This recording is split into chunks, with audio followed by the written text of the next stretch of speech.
Let him wander to his...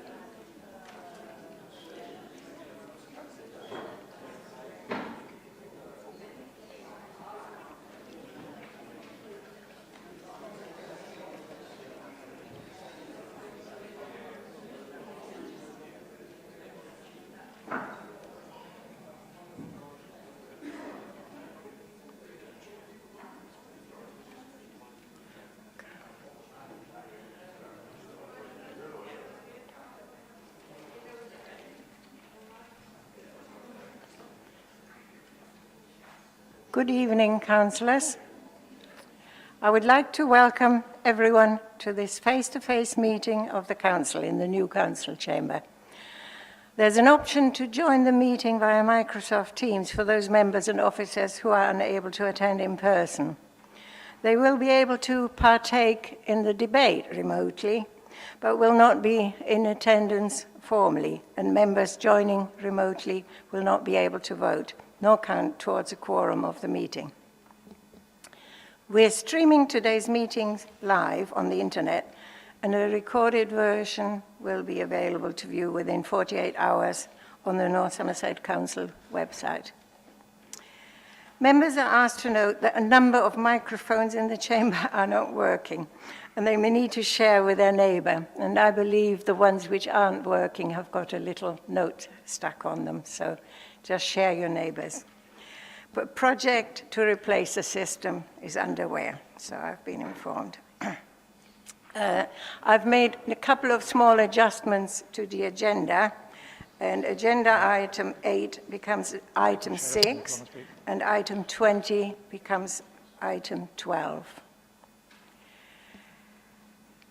Okay, so we'll go to the official agenda, and the first item is public participation, and I believe we have Mr. John Murray who would like to speak to us.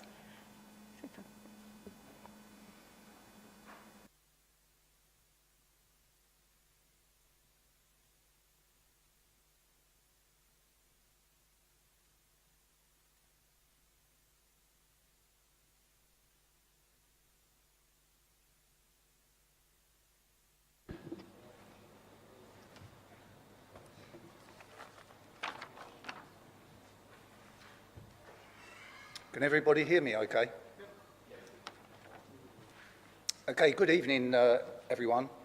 My name's John Murray, and I'm the Finance and Planning Director and a trustee of Nailsea and Tickenham Football Club. I'm joined on my right by Rob Gregory, who's the chairman. I want to brief the committee on 4 key points relative to our ground at Frithway in Nailsea. This will help you come to a balanced decision on the potential of developing this land for housing. The first point I'd like to make is we have invested well over £250,000 over the past 3 years developing the club so we meet FA requirements to play semi-professional football in the Western League. This work includes a covered stand for 100 spectators to keep them dry in the rain, a purpose-built clubhouse with a licensed bar, a fully fitted kitchen and committee meeting room, pitch perimeter fencing and pathways, a state-of-the-art LED floodlight system, and a 108-seater covered stand. All of these improvements have been agreed with North Somerset Council.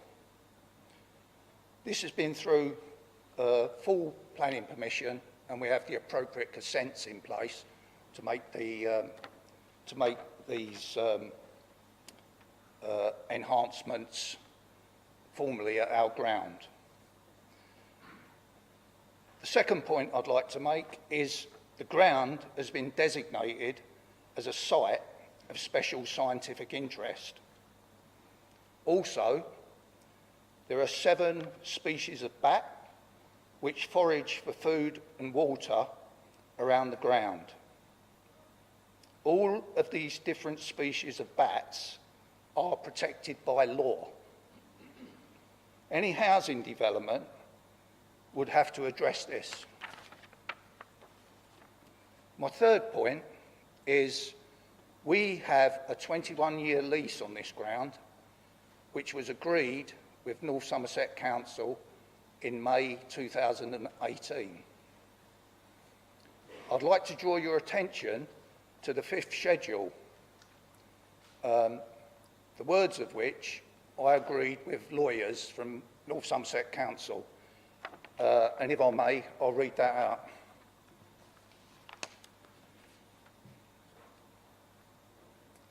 The break notice can only be served by the council if, 1, the premises are to be sold for redevelopment, and 2, fair and reasonable arrangements for the relocation of the tenants to an alternative site in the Nailsea area with at least equivalent facilities to those at the premises are in place.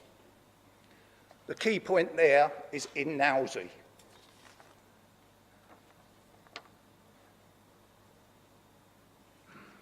My fourth point is we're not only a football club, but also a community asset. We currently have 2 senior teams. Next season, we will have an under-18s team, and the following year, we plan to have a junior side. We have an annual music event, primarily aimed at families and children, as well as adults, and we also have a number of charity events throughout the year. For example, earlier this month, we hosted a charity football match between ex-Bristol City players and a local side that raised over £5,000 for a 7-year-old lad who unfortunately has brain cancer.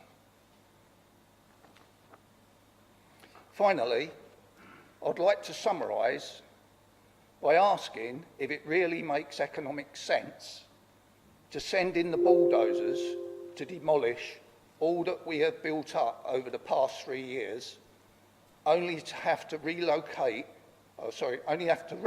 this at significant expense at an alternative site in Nailsea, particularly with all the other housing developments currently going on in that area.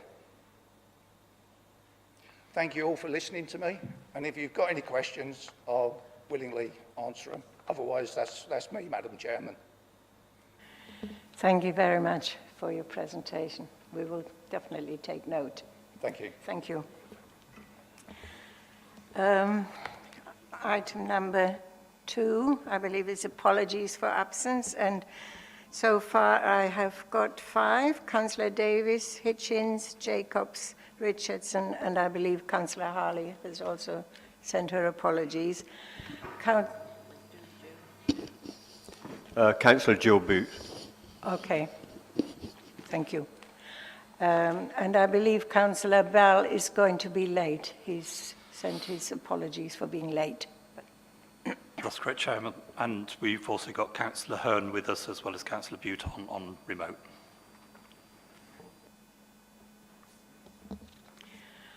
Item 3, do we have any declarations of disclosable pecuniary interest? Seems to be none.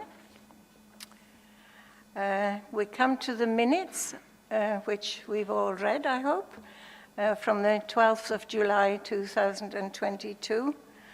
Therefore, approval, and I believe Councillor Bridger will move forward to approve them. I was not present on the 12th of July myself, Chair, but they're on the record, so I move approval. Thank you. Can we have a seconder? Councillor McQuillan, thank you. All in favour? That's carried, Chair. Thank you. And I believe the next item, number 5, is Councillor Cunniford will report on the outcomes and recommendations from development sites consultations. Thank you very much. I had a bit of a brain fog then. I couldn't remember whether we stood up or whether we didn't stand up when we were speaking, so I'll go for the standing today.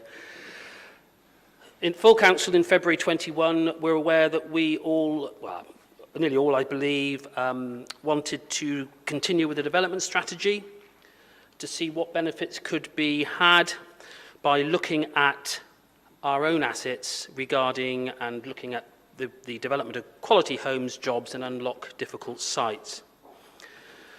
The consultation referred in this report, Chairman, is that we must remember it is in context of this report and not that of any planning applications or local planning assignments that might go forward. It is simply for this report in terms of our council as a landholder and not as a planning authority.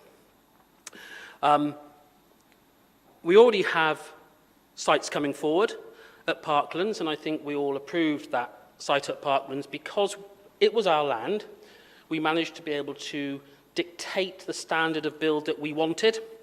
We dictated what environmental criteria it had. Things like, for example, it doesn't have gas on site. Now, we could only do that because it was our land. We can't force other developers to do that. And so, therefore, land that belongs to us, we are able to produce what we choose as a council and allow us to provide much better quality housing than you would necessarily expect from developers. And that also includes the provision of affordable homes. We will never get the level of affordable homes that we want if we just simply rely on the developer. I think we can all probably agree on that. The consultation went between April and June, where all local ward members and town and parish councils were consulted. There were over 700 replies, and the Appendix A of the report will give you a full question-to-question basis of the replies. Recognising that some of these had very strong objections, that has been recognised in the recommendations that have been brought forward today. We have several recommendations, and I will quickly just go through them. I'm not going to read them verbatim, but the first one is to recognise that we are in a process of consultation, we are in a process about our own assets, and a right and proper process. I think our previous colleagues, I think, did a similar process about 10 years ago, and you would expect all organisations, councils or commercial, to review their assets on a fairly regular basis. The second recommendation is for councillors to endorse the overall objectives of the development.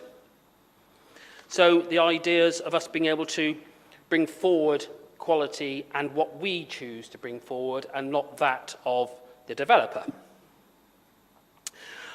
The sites at the town centre, Parklands, Castlewood, the consultations found that these had quite a good level of support from the public, and the recommendation is that we bring these sites forward and they should continue, and we should continue to work on those, looking at affordable housing and bringing a suitable development forward. The next recommendation lists a group of 7 sites where there is opposition. In some cases, that has been quite marginal, but in others it has been much stronger. So the recommendation being brought forward is to have further consultation with ward members, with town and parish councillors, and with the community about what options may work and what options won't. So this is by no means a position where we are saying we are developing those sites. What it is an opportunity for further discussions to make sure we don't miss opportunities to benefit our local communities. And fourthly, the consultation it asked about car parks and about the opportunities around our car parks, particularly those unused, but also about those which we could possibly do something more imaginative with. And this is simply looking at a case-by-case analysis of those opportunities and nothing more. So the report asks for us to continue with this progress, continue at continuing the asset review that we are taking, but also it also wants to ask Council about the Nailsea Library buildings. We have a library in Nailsea now being opened, and the old building, which is now no longer fit for purpose, has the opportunity to become an asset to sell. So we can have more beneficial facilities in the middle of Nailsea, which actually got supported by nearly 60% of the respondents of the consultation. I would like to thank, first of all, the officers for the amount of work they've put into this currently, but also those who contributed. 700 people contributed to this consultation around the development programme. So I would like to find a seconder for the recommendations, which I say I'm not going to read out. People have seen them in the report, and put it to Council. Thank you. Councillor Solomon. Second. Thank you. Chairman, just as a matter of point, sorry, councillors, I just wanted to respond to John Murray's comments as I felt it appropriate, and that it is very clear in 3.26 that if the council wanted to develop that land, the facilities that would be provided instead, and it's by no means definitely would be equivalent or better, and close proximity to the existing site. So there's no means of taking it out of Nailsea. That's not the point. It's just again for those further conversations, and those further conversations could be had, as we said, in the papers. Thank you very much, Councillor Caniford. Is there Councillor Charles? Thank you, Karen. I wish to move an amendment to 3.2 with regards to the downside Portishead site, and I would wish for the that removal from 3.2, or in addition, actually it'd be easier of an addition to say any consultation would only be towards a purchase of that land by the Town Council at amenity rates. Is there a seconder for the amendment? Councillor, okay.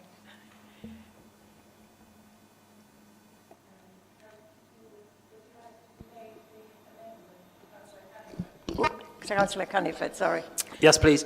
Only that I don't believe we should be putting conditions on any of these sites. There are numerous difficult, controversial sites in this paper, and quite clearly in this paper we put that there would be further consultation with town and parish councillors, ward councillors, community, and at this stage I believe it would be inappropriate to treat any particular town, parish, site special and change the whole policy for that basis. I would ask council to continue on this path in the direction it's going, and therefore Councillor Carrotters Charles won't have to have the concern, because he can still have those conversations at the next stage of this process with officers and his parish and town council.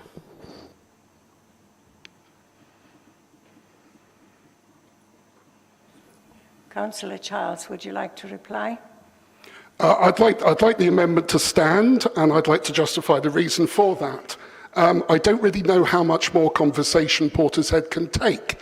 It's had 3 years of a neighbourhood plan where the downside site was discussed, and hundreds of people within Portishead have declared it's important as amenity land within the neighbourhood plan.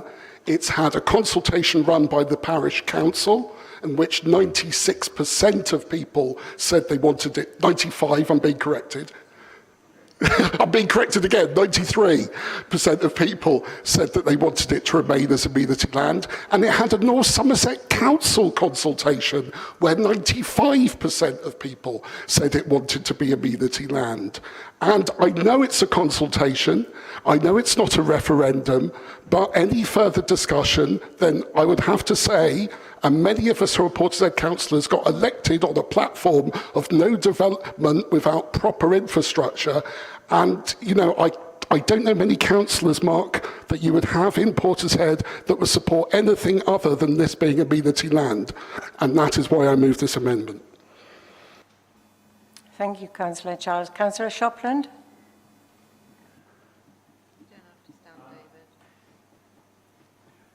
I support this amendment because it is essential that town councillors are involved. And in the end, quite frankly, in local development in towns and parishes, those councillors should make the decision. That's my opinion. And also, I have a complaint. As the Lord of the Manor report said, I'm very surprised that I haven't been consulted. So therefore, I rather feel insulted. Thank you, Mr. Madam. Thank you. Councillor Holland, please. Thank you, Chair. I feel quite passionate about this, so I actually wrote some stuff down because I knew I'd forget. So I've actually started by saying, Mark, I'm actually in favour of further engagement as long as it means that officers and the exec are actually going to listen, because the town has spoken quite vocally about this part. Now, in 2001, Portishead had a population of 17,130 with a housing stock of 7,392. That increased over roughly 20 years to a housing stock of 11,827. The village effectively became a town. It's not very much, you might think. However, when compared to the rest of the district, you might understand how aggrieved our residents actually feel. Long Ashton had the nearest comparable rise with an increase of roughly 500 dwellings, and that's just about 24%. So Long Ashton grew quite rapidly. Weston came next with an increase of just over 7,000. It was already a large town, 20.94% increase in housing stock over just under 20 years. Portishead's increase in just under 20 years was, at that last count in 2019, 60%. A village became a town in less than 20 years. Now, one of the consultation exercises for the neighbourhood plan, the largest neighbour came in with statements indicating no more housing at 22.3%. In housing needs, a housing needs report for our neighbourhood plan, it was seen that the current plans fall far short of terms of the provision for necessary affordable homes. Now, all those homes that have been built so far haven't provided for those needs. So why would we trust that more building will? Now, we're a town with lots of topological restrictions, not immediately evident just by looking at a map. Now, our road network is severely hampered either by water, the rain running through, or by terrain that effectively cuts our town in half. The road network cannot cope. And we were once famously referred to as the largest cul-de-sac in Britain. It hasn't changed. Our roads cannot cope. And if I see one more planning application mentioning the forthcoming railway. Now, we campaigned, as Caritas said, on a policy of no more housing without relevant infrastructure. There are some who want to see more affordable housing, smaller properties for the young people who want to stay there, their families, always remembering that the infrastructure needs to accompany it. What has been produced up until now in our ever-expanding town has not, on the whole, been fit for purpose, not for that purpose. This report asks us to consider 23 houses, which could be accommodated elsewhere, especially if those 23 houses were smaller, if we actually had more smaller properties, 1 bedrooms, 2 bedrooms. It also states that 95%, as Caritas said, people who answered the North Somerset consultation didn't want any development. The town council also consulted, we got 93%. The numbers were larger, percentage was roughly the same, in opposition to development. Now, we want the alternative option, as mentioned in the report in 3.25, of removing the site from the sites and allocations plans, with the inclusion of this green field, this plot of land, which is huge in my environmental value. Never mind the sentimental value that this holds for the town, and I'm sure that's of absolutely no value to the rest of you whatsoever. Environmental value should be. This is the straw that will break the back of this council, as it is breaking the back of Portishead. We are already being asked to accept more development in other parts of town, and the residents are tired. Tired of people assuming that it's okay. Tired of being asked to bear the brunt of the government's faulty housing needs algorithm, and tired of being told to suck it up. A 60% increase. 60. We've done our bit. Now it's someone else's turn. Thank you, Councillor Holland. I believe Councillor Westwood was next. Well, thanks very much, Chair. This is on behalf of Councillor Richardson, who can't be present this evening. Oh, we're talking on the amendment, yes. I was going to... Oh, I'll sit back down again, sorry.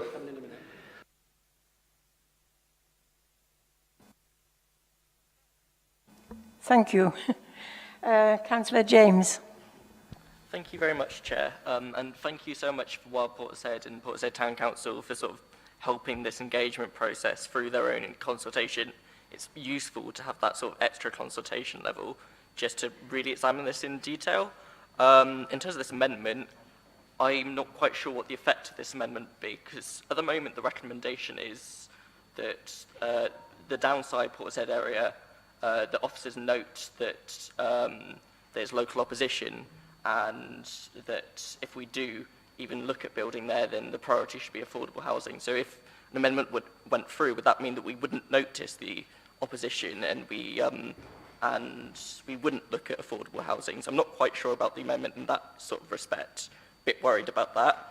Other than that, you know, it's useful to have such a thorough consultation process and for the community to be able to be heard in this way. I think, though, the report in itself shows the fact that the community's feeling. I don't think that an amendment removing it would prevent anything further in North Somerset Council. I think that the press release that went out from North Somerset Council sort of talking about its dedication to Slade Road is enough for the community to sort of be reassured that there's no immediate harm and nothing will go forward without a thorough consultation process, which Portishead Town Council will be a part of. So I won't support the amendment in that effect, and I would just like to also know the effect of the amendment if it went through, just because I've not been privy to any discussions about this until now, so it'd be useful as a member to know what would happen if that went through. Thank you, Councillor James. I believe Councillor Aston would like to talk. No, that's on the main motion, not the amendment. Okay, thank you. Councillor Keating. Thank you, Chairperson. I just wanted to respond to Councillor Holland's very passionate intervention, but also to say that I think Portishead isn't unique in feeling the pressure of development. When I sit in my own parish councils, they say they too have done enough. They too are facing the straw that breaks the camel's back. So I think it's an issue that we all face, and I wouldn't want to be signalling out or giving special treatment to any particular part of the district, because I think we all need to consider how we're going to take development. We've all grown significantly. Churchill has grown by leaps and bounds and is becoming on the verge of becoming a town, and people feel as equally as passionately about it. So from my point of view, I shan't be voting for this amendment, because I think we should be looking at this from a district-wide perspective, sharing the burden and not giving special treatment to any one place or the other. Or if we are going to do so, then I'll start moving amendments around land in my part of the district. Thank you. Thank you, Councillor Keating. Just to remind everybody, we're discussing the amendment at this stage, so I believe Councillor Cato wants to talk as well. Thank you, Chairperson. So,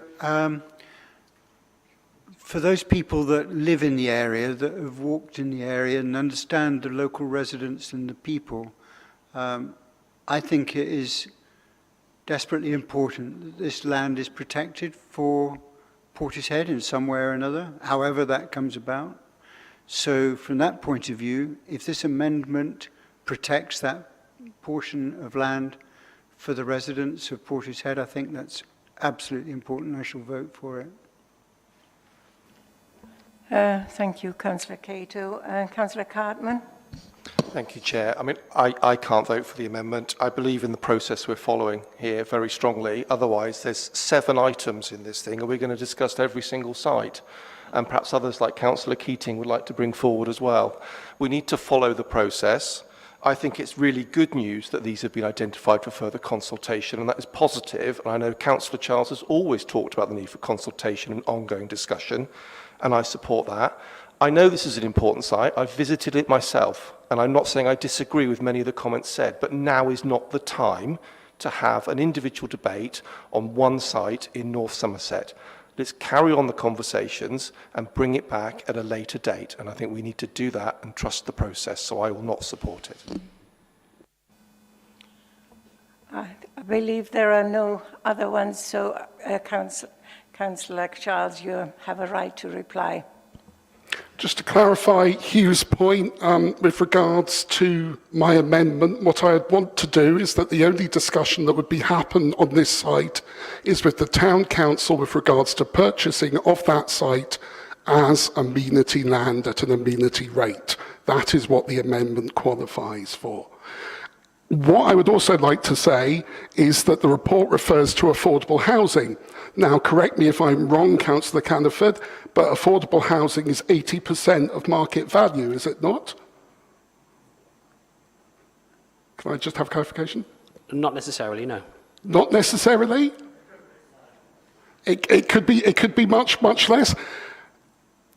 It could be more. It could be more. Well, one of my additional concerns of that is the standard definition of affordable housing that I know working in the housing sector is 80% of market rate, which is way, way, way out of the pocket of many people who live in my town. And so therefore the idea that I would possibly be more supportive if it was towards more social housing, but maybe not affordable housing. And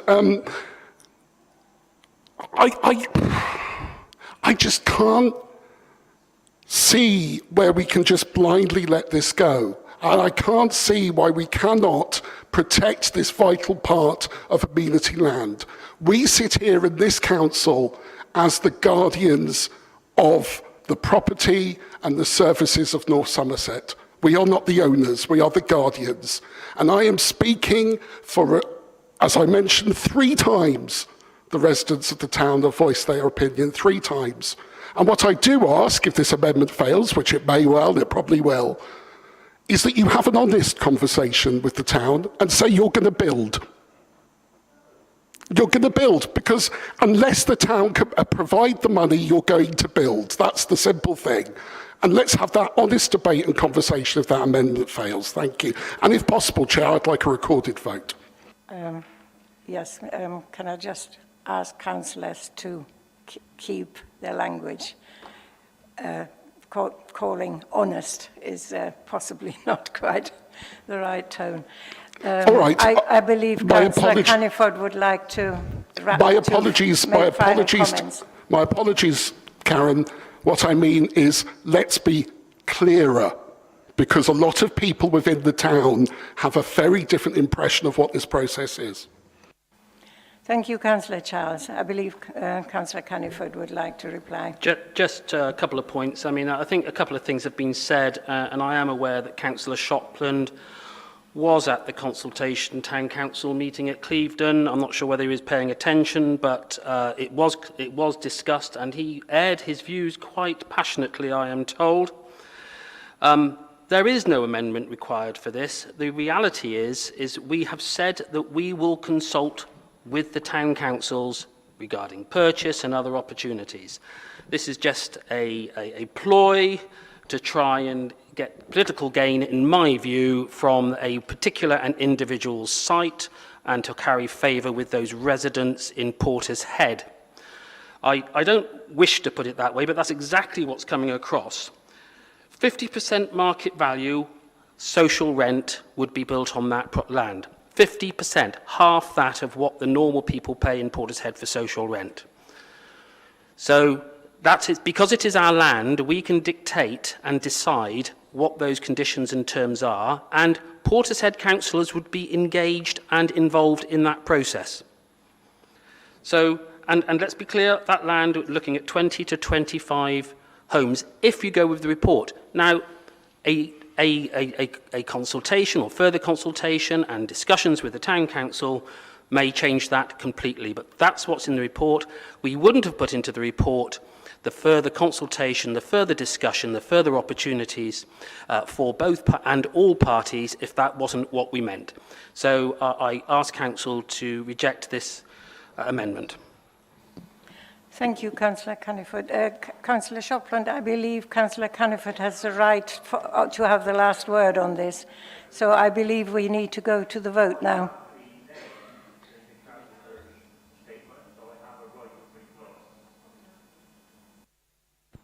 Chairman, that's not correct. The mover of the amendment has summed up, and the mover of the original motion has exercised his right to reply. That closes the debate. I think the only matter before you is whether there's a named vote. Councillor Charles suggested that would be the case. He needs the support of 6 members to go for a named vote.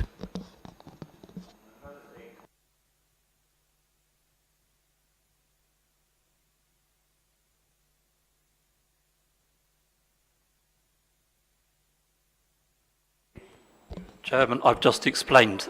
On an amendment, the mover of the amendment goes last but one, and the mover of the original motion has the final right to reply. That is what has just happened. Councillor Charles summed up, and Councillor Cunniford has then exercised his right to reply on the amendment. So I believe we need to go to the vote now. So can I have a proposer and a seconder for this amendment, please? Councillor Charles and a seconder. Councillor Shopland, are you seconding? Okay, you already did that, sorry. So can we, all in favour of the amendment? At the moment it's not, because as I explained, Councillor Charles needs 6 members to support for a named vote. I've seen no support. You don't have the support, Chairman. Okay, we do have the support. So we do go to a vote. So councillors, I will now do a roll call for the named vote. It will be in alphabetical order. If you could please answer for if you are in favour of the amendment, against if you are against the amendment, or obviously abstain if you are abstaining. Starting with Councillor Applin. Do you say my name? For. Councillor Ashton. Councillor Bell isn't with us yet. Councillor Bird. Abstain. Councillor Bridger. Against. Councillor Bryant. Councillor Butte is on remote, so doesn't get a vote. Councillor Cunniford. Against. Councillor Cartman. Against. Councillor Cato. For. Councillor Charles. For. Councillor Cherry. Against. Councillor Clayton. Councillor Codling. For.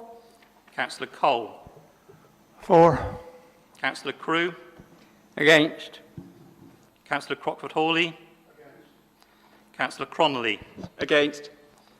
I believe Councillors Crosby and Davies are not with us. Councillor Gibbons. Against. Councillor Goddard is not with us. Councillor Gregor is not with us. Councillor Griggs. Against. Councillor Harley is not with us. Councillor Havison. Councillor Hearn is on remote, so doesn't get a vote. Councillor Hitchens is not with us. Councillor Hogg. Against. Councillor Holland. For. Councillor Jacobs is absent. Councillor James. Against. Councillor Keating. Against. Councillor Leigh Morgan. Councillor McQuillan. Against. Councillor Neve. Against. Councillor Parker. Councillor Payne. Against. Councillor Pepperell. For. Councillor Petty. Against. Councillor Pilgrim. For. Councillor Porter. Abstain. Councillor Richardson is not with us. Councillor Shopland. Councillor Snaden. For. Councillor Solomon. Against. Councillor Tonkin. Against. Councillor Tucker. Councillor Westwood. Against. And Councillor Willis. Thank you, members. If you're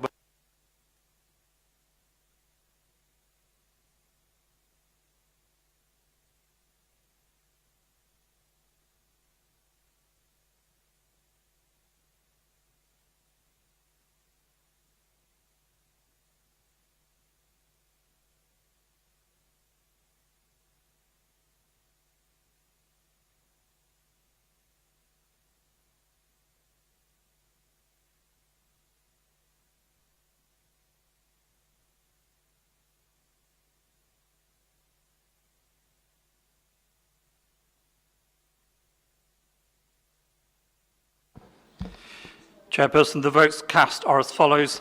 For the amendment 13, against the amendment 21, with 5 abstentions. The amendment is lost. Thank you.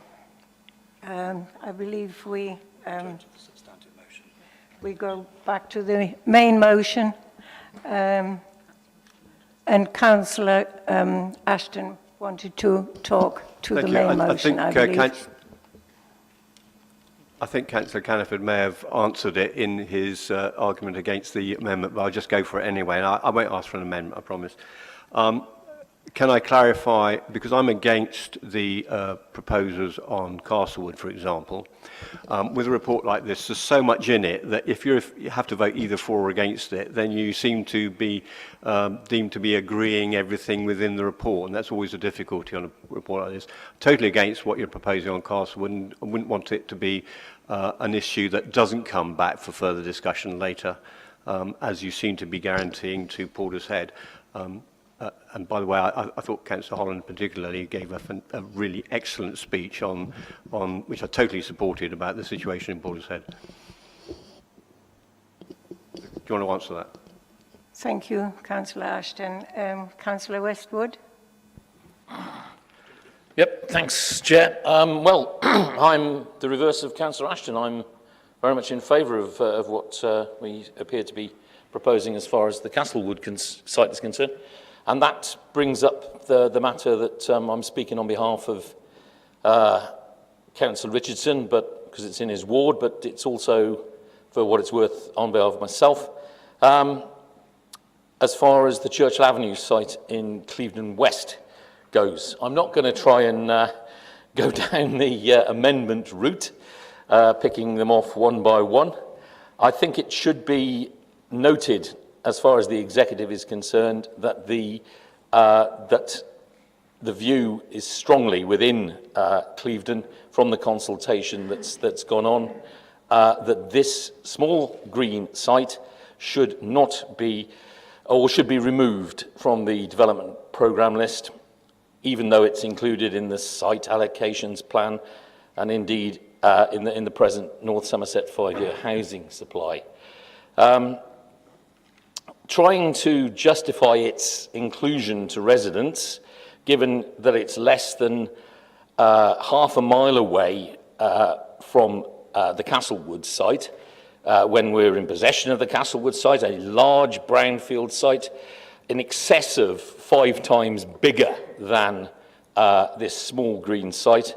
You know, it's going to be, it would be a very difficult thing to try and persuade people that that is what we should be doing. We should be pushing hard to get the brownfield sites that we've got ownership and control of developed first, by a long chalk. The site itself, the Churchill Avenue site, it's used by a wide cross-section of residents, both young, old and in between.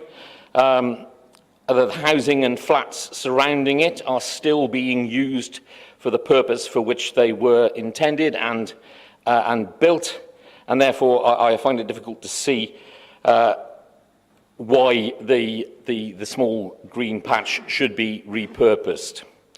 It reminds me of the kind of amenity land on the council estate where I was born and brought up, and it is still being used as amenity land. Now, I was given a view in the earlier debate that possibly we should be thinking about maybe transferring control of this small piece of amenity land to one of the first tier authorities, i.e. Clevedon Town Council, and I shall certainly be taking that back to Clevedon Town Council as a possibility of what might be a good plan for the future for this small patch of green land. Anyway, thanks very much. Thank you, Councillor Westwood. Councillor Willis, please. Thank you. Just a question, please, that I would like clarified. So we've had a very impassioned plea from Nailsea Football Club, and they're obviously a very relevant community group. And I know it's been said that, you know, a like-minded site would be found, but with the amount of money that the club has invested themselves and the amount of work that's been done there, who's going to pay this? You know, they spent 250,000 plus of relocation and all the other bits, and where's that going to come from? Is my query. Thank you. Thank you, Councillor Willis. Councillor Bridger. Thank you, Chair. Of course, people are attached to their open spaces, and only today we've announced the protection of Portishead's former approach golf course as open space. The only thing I think that, to my mind, that could weigh against that would be, you know, partial development of a site with genuinely affordable housing. But as Councillor Caniford said when speaking to the paper, not by some margin are we're close to a decision on the sites listed in recommendation 3.2. We're making a decision about taking forward essentially some more work on those sites. I believe there is scope for some further site-specific consultation and engagement to better understand and maybe even overcome some of the objections, the reasons for those objections on specific sites, or maybe not. We will listen. I just, in my mind, want to be satisfied that the communities know what they would be saying no to. I don't mean that to come across as in a patronising way, but you know, as a council, we are demonstrating that I think where we control the land, we have greater freedom to bring forward imaginative solutions to you know, the genuine housing crisis, and we are delivering schemes. The market is largely not bringing forward itself. So more site-specific consultation, and yes, we may end up taking these sites out, but you know, now is not the time. Thank you, Chair. Thank you very much, Councillor Bridger. Councillor Parker. Thank you, Chair. The site I refer to is what is known as Land at Old Mixon Recreation Ground, Weston-super-Mare. Why it's given that name, I don't know, because it's at the southern end of Bourneville, but never mind. There's an awful lot I'd like to say about this issue. Some of it, unfortunately, is very sensitive and can't be discussed in this forum. About 6 weeks ago, I requested of the relevant executive member to hold a meeting to discuss this with my colleague, Councillor Clayton. He said that would be arranged within 2 weeks. As I say, that was 6 weeks ago. But as is the nature of stuff in place, things seem to grind on rather slowly. So I'm still awaiting for that meeting to take place and hope it'll be sooner rather than later. One request I do have is that with regard to the responses to the consultation, I gather that it was only the postcodes that were collected, which is fair enough. I would like a list, please, if I may, of all the postcodes that were opposing any development on that site, if that's allowable. Thank you. Thank you, Councillor Parker. I believe Councillor Payne was next. Thank you very much. Yeah, firstly, I'd like to thank the executive member and the officers for engaging with the ward members for the sites. I'm particularly interested in the Western Town Centre sites, and it was useful and helpful to have an input into that. We are in a housing crisis, and in Central Western, we have a huge issue with people who are living in substandard accommodation or housing which does not meet their needs, and they simply cannot get anything more suitable because of the lack of affordable housing and the consequent enormous waiting list. I regularly get residents contacting me who are desperate to get more suitable accommodation, but there's very little we can do in these circumstances.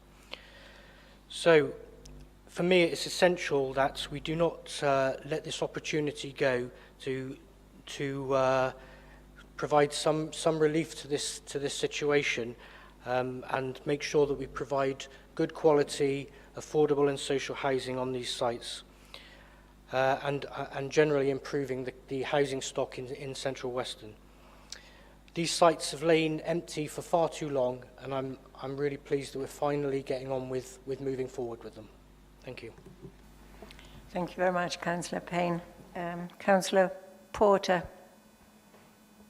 Well, thank you, Chair. I'm listening to a lot of the discussion that's going around here. I think one of the issues, I have a concern about this and a number of other reports, that they're actually getting rather large and encompassing, and they're not coming down to very much detail. And, you know, I have difficulties in some of the parts of this in wanting to vote for it, and the same when we come to the highways. I think, you know, some of the reports now, when you get in the reports of 100 pages and all that, to me, when I was working, I used to want reports a lot more concise so I could see exactly what I'm approving, because I get the suspicion that things are being slipped through here that will come forward without us realising it. So I would prefer to see the reports more concise, more precise on what we want, so we know exactly what we're voting for. I didn't vote for I abstained on the last amendment because I don't know the site and I couldn't make a decision on it. I think these reports are getting too large, they're getting too over-encompassing, and I have concerns that some of the things will slip through that perhaps if we looked at them in detail we wouldn't be happy with. Thank you. Thank you. Thank you. Councillor Bird, I believe, is next. Hello, yeah. I quite have a lot of sympathy for the Portishead councillors and what they've said. Being from Nelsey, we've got sites in Nelsey with similar problems. And this document is called Outcomes, and I thought from the consultations that maybe one or two sites may have been removed, but there's been nothing removed here. And so I'm about nervous about the consultation that will go on. In Nelsey, we have a site in Youngwood Lane, which is likely to be part of a development of up to 500 houses. It's slap bang in the development. It's hemmed in on three sides. It has one road in and one road out. The main road out will be through Backwell up Station Road to the crossroads. Why are we... The development itself is unfeasible, so why are we even considering houses being built there? Also, why is the football club in there when we've put forward the arguments the football club has put forward, and the fact that Sport England will be involved in getting a new ground and all that sort of stuff. I'm very nervous of this consultation and the fact that things haven't been pointed up like that in this document. Thank you, Councillor Byrne. Councillor Petty. Thank you. I attended a Backwell Parish Council meeting last week, and they asked me just to raise that they believe that the site that is listed in 3.2 in Backwell really should be for school use. They recognise that the points made in that recommendation around continued engagement and option discussion are extremely important, as others have laid to bear on their local sites. You know, we all have serious concerns about the threat on our housing or the threat on our landscape and our communities. So I hear that those concerns. I'd also suggest, and it was helpful for Councillor Payne to refer to the sites, both Western Town Centre but also Parklands and Castlewood. I think my preference would be really to see those ones in point one as phase one. Those are the ones that most of us have a consensus around brownfield sites that we could develop out at a scale. It feels like further down that list, we're looking at kind of hopefully long term, hopefully really not practical and not pragmatic to take forward. But yeah, I wanted to raise that concern that I'd passed on from Backwell Parish Council, expressing their wish that the site in Backwell was for school use, and then that should be a continued conversation. I'd also just like to point out that in point one, it refers to that the focus should be on maximising affordable housing and sustainability and low carbon development. I really believe that this is a must. It is no longer time for us to be hoping for and trying to do better. We are a council and we need to make policies that show that we will deliver. So I think that what we need off this is more policy work to ensure that the results of these developments or whatever sites take place are more robust and are in matching with the principles of this Rainbow organisation. Thank you. Thank you, Councillor Petty. Councillor McQuillan. Thank you, Chairperson. Very briefly, I just wanted to welcome the inclusion of recommendation 4 on the development of brownfield car parks. I know this is quite a controversial option in some areas, but I think we're all trying to save greenfield land, amenity land, and we're all trying to consider how we can reduce car journeys and decarbonise. And I really think we need to grasp this nettle and do the very best we can. And as Councillor Pritchard mentioned earlier, use some imagination to come up with some really creative solutions. Thank you.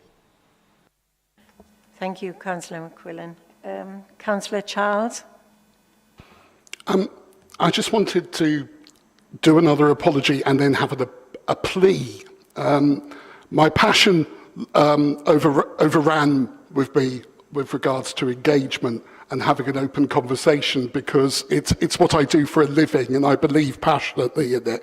And what I am asking, my plea, is that when you do have consultation, that you do lay out what the parameters are for the public in absolute clarity, because the perceptions are very different to the realities that you may have wanted to portray in any consultation. And I'm afraid we do this an awful lot, and it hurts people. And if you could just say, this is what's on the table, this isn't, what do you think? It may not affect the outcome, but we value your opinion. That will have a much better response than people having an assumption that their voice may actually change something. Thank you, Councillor Charles. I believe Councillor Shopland. Excuse me not standing up, but my plight is because I tried to take a set of stairs in one step and it didn't work going down. Ma'am, to Councillor Caniford, I have never been involved in any consultation concerning Portishead since the planning application in Simmery Lane in 1970. I sometimes wonder if we as councillors have forgotten our true role, which is not to blindly enforce all government directives, but to administer them as far as is possible according to the wishes of the people who elected us, especially in housing. That's all we're here for. That's our job. Our predecessors left us with many green open spaces amongst houses, which enhanced the enjoyment and the standard of living of those near to them. It was done for a purpose. Tonight, it appears that we are considering reversing that policy by building over every blade of grass that we can find in urban areas. That would be a tragedy, and I doubt if the majority of our electorate would support us in that endeavour. Think about it. I agree with the recommendation, which is recommendation 3, that says consultations about these developments should be discussed with ward councillors and the public. Why not include parish and town councils, which are bodies elected according to statute law to represent their constituents? They seem to be left out quite well. I'm not going into the history of Pennyfields or Hangstone Quarry tonight. A lot of it is in the report, not all of it, but I would just say this. Historically, they were owned by the Urban District Council, and Hangstone was owned by the local board before 1895. They are valued by the town as they are a part of its history, acquired for special purposes, some of which is documented in your papers. They were protected for successive councils and handed over to the district in 1974 in the faith that this council or that council would honour those agreements.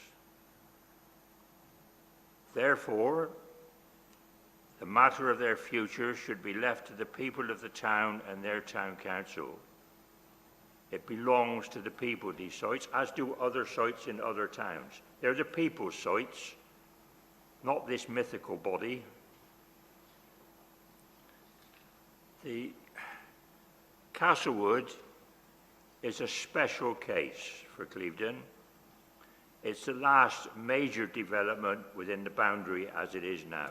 and likely to be in for the foreseeable future. It affects Clevedon greatly, especially East Clevedon.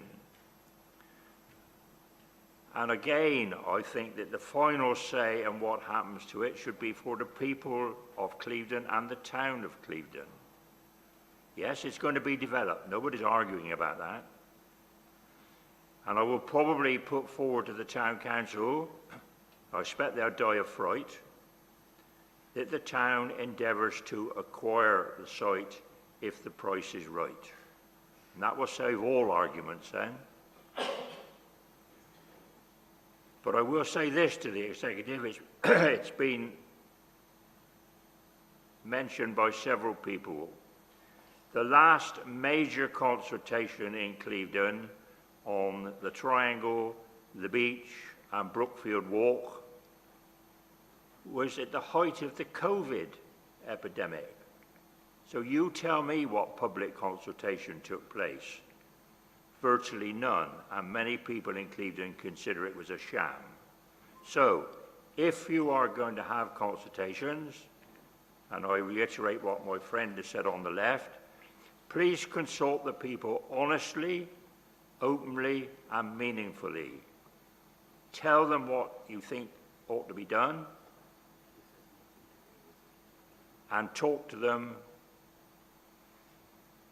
quickly in the weeks to come. There isn't a long time to bother with this. It's got to be settled. I understand that.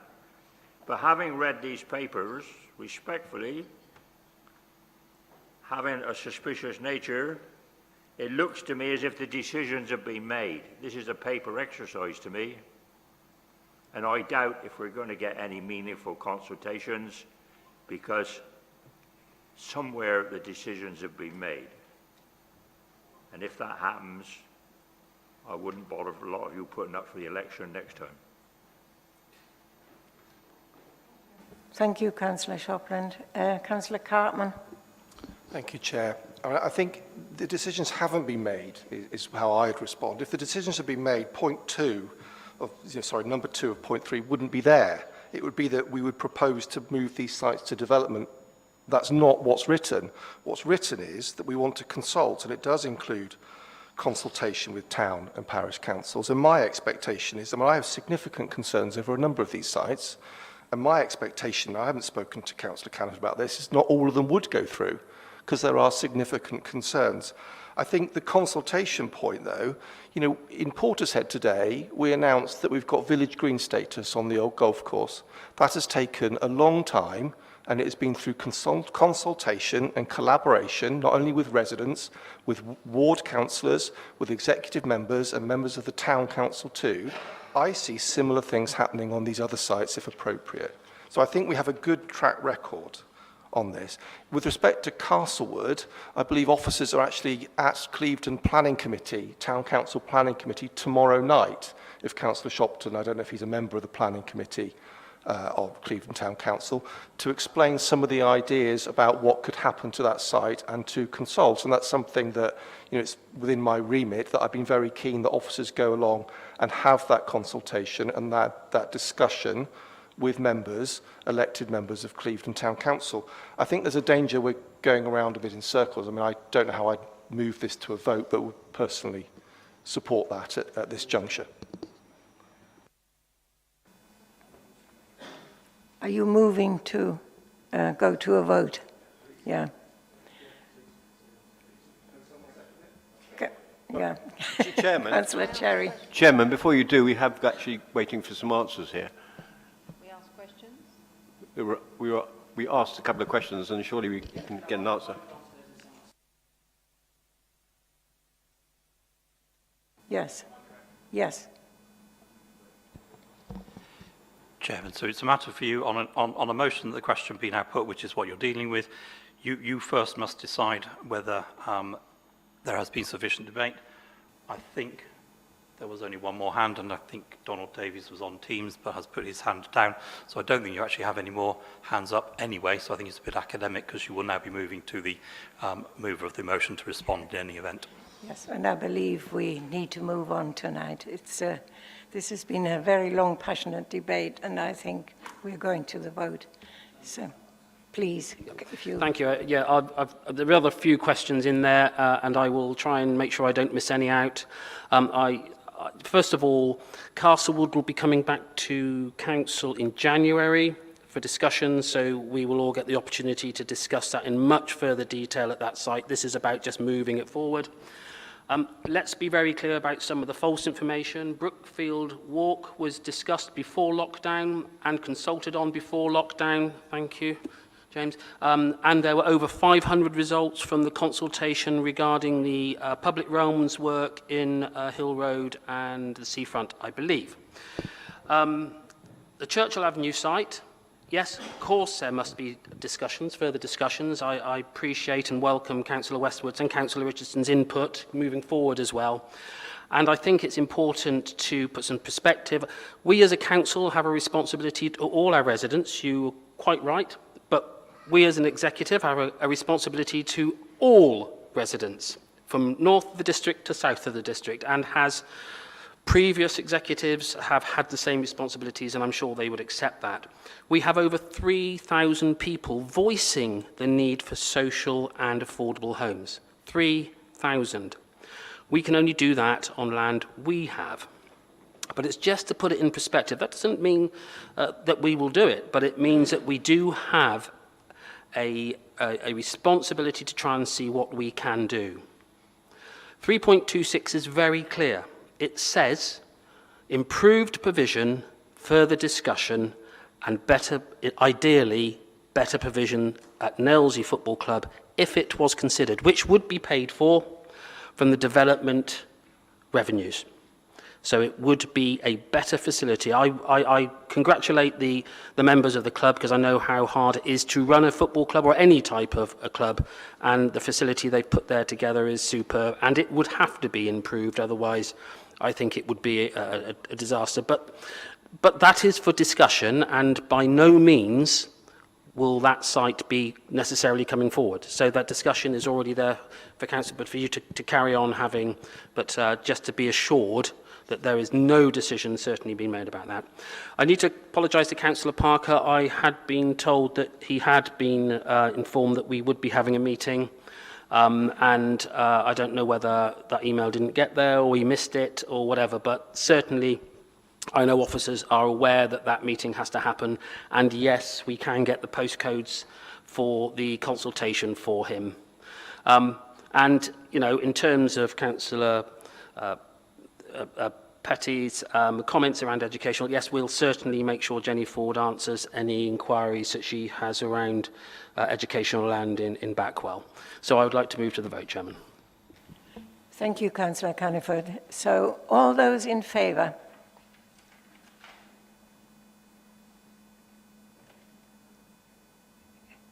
Any abstentions?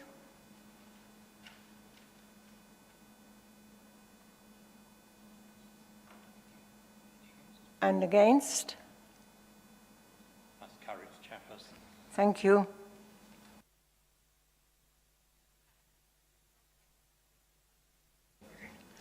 Let's go to item 6, which is the rearranged one, which I believe is Councillor Petty reporting on the Climate Change Action Plan and progress. Thank you. Thank you. This evening, I would like to present a short presentation. I appreciate that the time is drifting on and we have a long agenda to get through, but please allow me a short time to present the Climate Emergency Action Plan update. I'm expecting the slides to come up here. COP started this week in Egypt. I'm pleased to say the new Prime Minister realised the error of his ways and attended. The UN chief warns world leaders, choose climate solidarity or collective suicide. Antonio Guterres urged wealthy countries to step up their efforts on behalf of the emerging economies in the face of climate extremes. The Conservative government must take seriously that there is so much to do. Today, the court case begins on whether the airport appeal decision might be upheld. I attended it there earlier, and I saw placards saying, I'm here for my children. I'm here for my grandchildren. I'm here for the global south. It was powerful to see hundreds of people committed to peacefully articulating their desperation that real action is taken on climate change. I'm proud to speak up. I was proud to speak up for residents of North Somerset and those elected members who also voted not to expand the airport, but had our democratic rights stripped from us. This evening, I want to share some of the work that the small team at the council have been working on. On this slide, you'll see that in 2021, this was a page that is in our full report on page 7, and it just highlights some of the year in numbers. So we saw over 2,300 children receive bikeability training, £400,000 of grant funding to award to care homes to make changes to their buildings to reduce emissions. 48 park homes and 50 Alliance social housing homes received home energy improvements. But those numbers are so small. In the current system, our officers have to apply time and again to government for small pots of money to support 50 houses at a time. That is not the scale of change that we need to see. We need national programs that will look at the full supply chain to support and deliver real and rapid changes to improve our houses across the county and to allow people to live in homes that they can afford to heat and that will be cool in the summer in the heat waves that we experienced last summer. We need the government to step up. I wanted to highlight that while it's not referred to in the council report, but the excellent work of our climate emergency officers in encouraging groups and organisations to be active in Big Green Week. Across North Somerset, in villages and towns, our communities came together to organise events around action on climate change. There were library displays, there was energy advice, there was active travel tips, and there was composting advice going on. From Clevedon to Portishead, from Nailsea to Yatton, Weston had a number of events, including a climate carnival. It was all about positive communications and empowering and encouraging our communities, because while there's that deficit from our government, we have to do something. We have to do something with what we've got. And this was amazing to see so much activity in Big Green Week. But as page number 20 on our report shows, the evidence is there and that there is so much more work to be done and significant changes to be made to reach net zero by 2030 and to prevent the climate breakdown as detailed from the IPCC reports. Returning to the UN Chief of COP, he said on the current trajectory, and he said this yesterday, we are on a highway to climate hell with our foot still on the accelerator.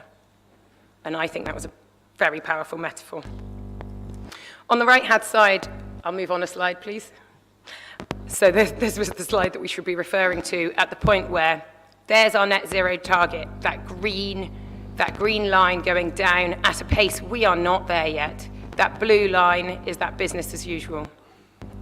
So while we don't have all the capacity and all the skills right now, or all the money right now to make the change, we did run action. And in the bottom right-hand corner, we organised Picture This. We asked our young people and we asked our creative industries to help us picture what a carbon neutral and net zero 2030 could be. And this was a drawing by Maisie, who was 11, who lives in North Somerset.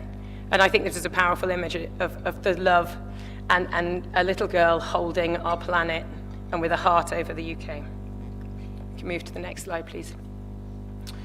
This visual is something we've started to share, and it shows the breakdown of greenhouse gas emissions from the North Somerset area.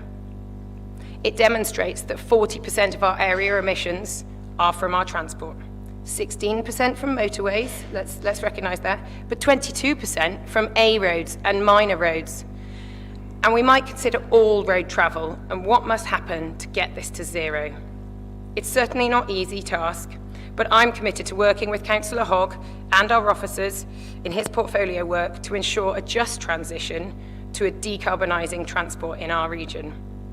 The government can and must do more to provide credible public transport. Today, there was one train between 8 and 9 a.m. coming from Weston and Backwell up to Bristol. One train. I was on it. It was very crowded. There wasn't space, and I saw other people not get on it. How are we to tell our residents to get on that public transport when it's expensive, it's not reliable, and there isn't enough of it? Next slide, please. So talking about the overall trend, we were able to see downward trends out of North Somerset Council emissions. However, this isn't enough and it's not sufficient. So after lockdown, we saw a slight uptake in the indirect emissions, that final bottom row, because as we reopened leisure centres and schools, which of course we needed to see, we have seen an up in the Scope 3 indirect emissions. This year, the Council has done work in training to support our school and our leisure facilities and their management committees and those who look after those buildings to reduce emissions and save on their very costly energy bills. But as you can tell, there's more to be done. The electricity consumption and the reduction there is around the improvements associated with our street light changes to LED. Next slide, please. The reason we needed to update our strategy and action plan are numerous, but we wanted more clarity on the actions, the what and the why, and we wanted to better align our actions on our themes. It was 3 years old and it needed an update, and it needed to more clearly say to the residents, to the public, more about what we're trying to do and why we're trying to do it. We can move on, please. And so the action plan has updated themes, and you will see that we've added low carbon business and skills, which we recognised as an important area. I also wanted to highlight the top right picture is an aftermath of a fire in Winscombe this summer as a result of the heat waves. And I'm sure you will have seen there were fires near London, there were fires in Wales. So, you know, those headlines of fires and forest fires in Australia, in California, it's not the other side of the world anymore. It's our area now. And that is just as a wave coming over in 2020 in Clevedon, but also we had power outages with Storm Eunice in February. Next slide, please. So, to support the overarching action plan, each directorate, so each department in the council, has a themed action plan. This is important work. The climate change work and the climate emergency is not going to be solved by a small team of 2 or 3 people. It needs to be owned across the council, and it is. And I'm proud of the work that Jo Walker as Chief Executive has been championing. I respect her time and her effort on this because she has shown commitment, and the work that she's done with across all the officer departments. I would like to thank all of them for that. So every officer understands that they have a part to play in getting to net zero. Carbon literacy training has offered all officers the chance to be educated and empowered on the work around carbon literacy and climate change, and it's resulted in personal pledges and work pledges. The solutions and ideas need to come from each of these communities, and I'm proud that North Somerset Council is now silver accredited with carbon literacy, the only council in the southwest, so that's a major success. I won't elaborate on any of those facts, but you can see a number of really important opportunities and different ways that each department has stepped up. So on to my final slide. These are the recommendations that the council report have, which is to reconfirm our commitment to achieving net zero carbon by 2030. The significant and far-reaching work needed to achieve net zero must be supported by legislation, national schemes and appropriate funding to deliver full lifestyle changes in the way that we live, travel and spend the government's money, like our money. The time for incremental change is over. Only a root and branch transformation of our economies and societies can save us from accelerating climate disaster. A UN EP Executive Director, Inga Anderson, warned. We must listen to these scientists. We must listen and we must act, and we must accelerate action. But we must do this with system change from global leaders. I ask you to reconfirm our commitment to net zero and to challenge the government on their inaction and on their obsession with growth at whatever cost. Thank you very much. Thank you for your patience in listening to this presentation. Thank you, Councillor Petty. Do we have a seconder to approve? Councillor Bridger. Thank you.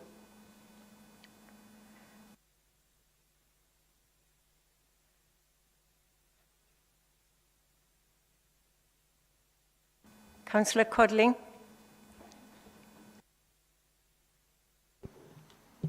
Thank you, Chairperson. I'm happy to reconfirm my personal support to addressing the climate emergency as well. And I'm actually one of, I think it's 12 carbon literate councillors. It's really worthwhile doing. I don't doubt our strategic support as a local authority either in addressing the climate emergency. But I would need to understand the leader's statement within the action plan. That as a council we need to take a leadership role locally, specifically in relation to the fact that transport comprises, as you said, 40% of our carbon emissions, and roughly, I guess, a quarter would be relating to roads that aren't motorways. Excuse me, I've lost my notes. So there's plenty of reference in the action plan that accompanies the document around an eye on the future, other plans, other strategies, a lot of big talk. And yes, there's even some budget, isn't there, for projects and for staff locally. But what is the actual local action and the allocations of funds right now? I don't steal Councillor Charles's thunder with the motion he's got on the agenda, but many of us have lost all or much of our local bus provision. And in my own area of Western Village, I've got parents struggling to get their children to school and then to get to work. I've got older people getting increasingly isolated. People can't get to medical appointments. At least one of those known personally to me in my ward, that's end-of-life care. They feel they're living on the highway to hell, if you want to extend the metaphor. The plan refers to a big conversation to understand transport issues, but if we as a council don't know what they look like locally, we really ought to, and Western Village residents would certainly enlighten you if anyone's in the dark. I don't believe it's beyond the wit of an innovative local authority committed to tackling the climate emergency to find some local solutions. Have we revisited community buses? Have we really exhausted and explored all partnership opportunities with places like Western College, other education providers and employers? Have we worked with local developers like Persimmon? This impacts on people's lives and our climate is simply not something I can shrug my shoulders about, put in the too difficult pile, or throw it all to big national government when we need local, meaningful action now.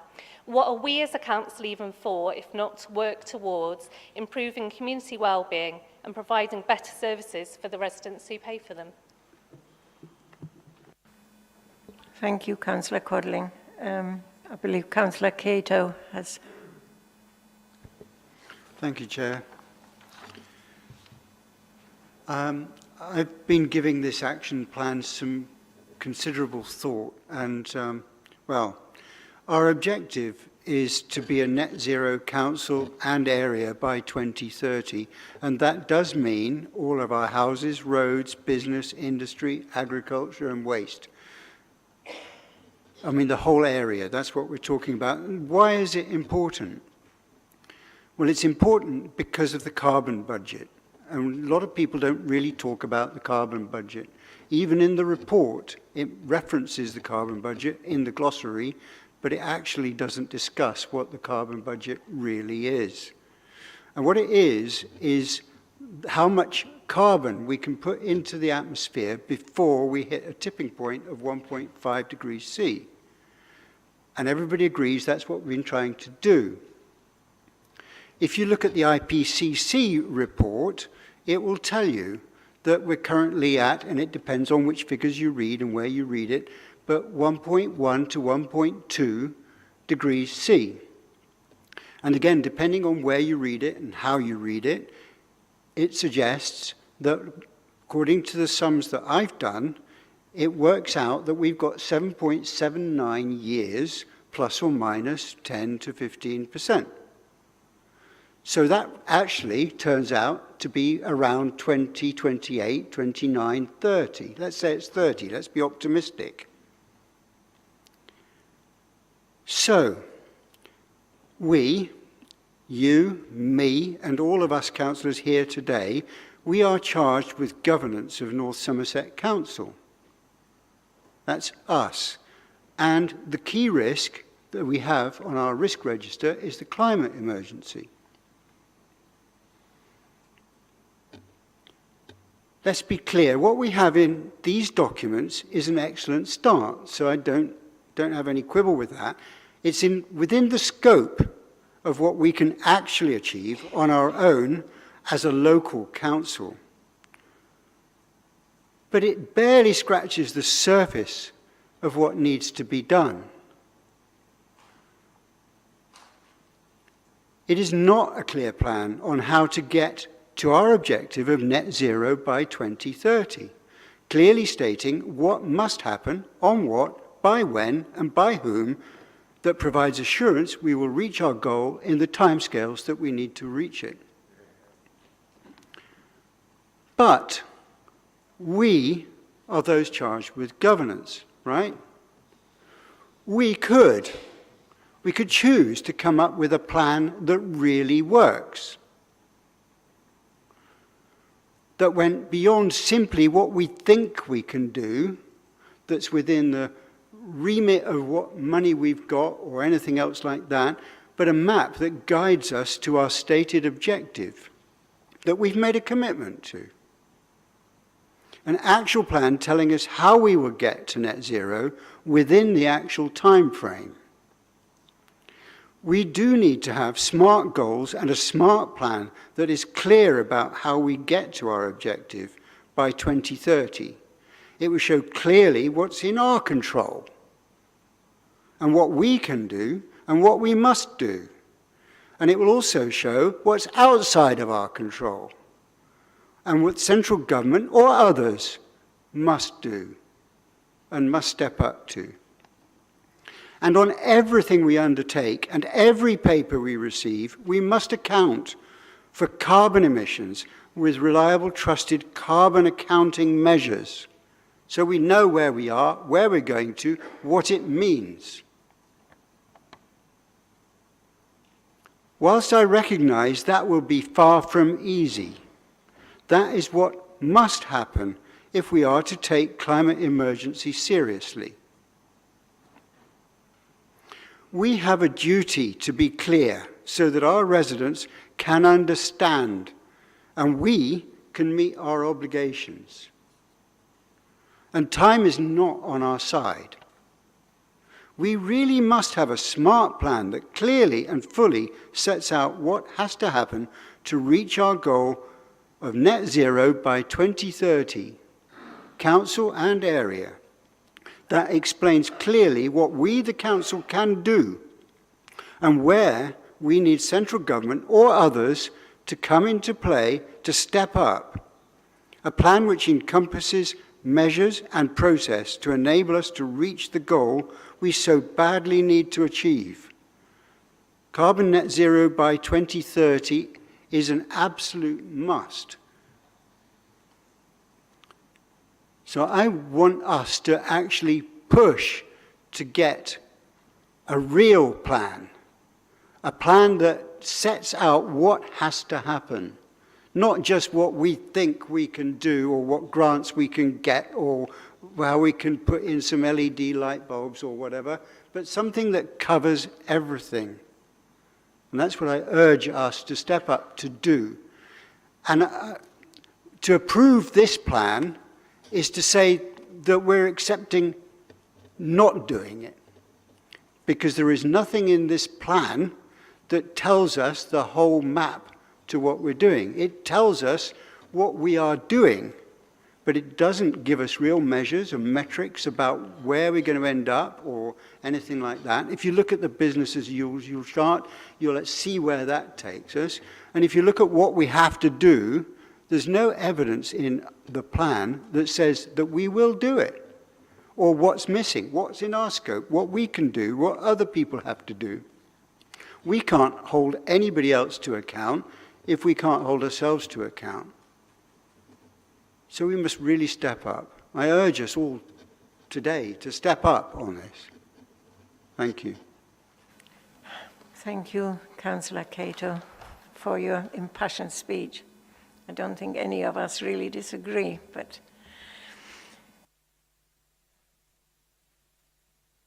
Councillor Bird, I think, was next. Firstly, thanks to Councillor Petty for providing this report. First, let me say it's encouraging and shows that as a council we've made some progress. However, and I think Councillor Petty will agree with me, this just isn't enough. Our ambitions need to be so much bigger and more urgent than they are now. Indeed, most of the efforts listed in a year in numbers are results from the smaller emissions sections of the emissions pie chart. For instance, we've planted 30,000 trees. All sounds very good. But during the planning application, I counted you'd need 4.2 million trees planted just to counter the landings and takeoffs at Lawsgate. And I note the airport isn't even in the pie chart. We simply need to be more ambitious. I'd like to add something to the action plans. On the pie chart, the motorway is our biggest polluter. Why are we not buying up farmland next to the motorway to plant woodland to counter its effects? Why are we not considering planting trees rather than building houses on North Somerset land? In North Somerset, we have a huge carbon capture resource. That is our moors and floodplains. Currently, there's a project going on Nelsey Moor to create a small wetland to combat pollution from runoff water from Nelsey. Part of the research included a study of the moors. To put it mildly, they are in pretty dire condition. And I can imagine this is the same story across North Somerset as the moors have been drained beyond sustainability. It's reckoned in recent years the level of the whole moor has dropped by 50 centimetres. The current lack of biodiversity on these moors is shocking because of this. The moors are our biggest asset regarding carbon capture, when in fact they've been turned into a contributor to carbon release by drying them out. We need to act quickly to save our moorlands and put them back to wetland and take action on biodiversity.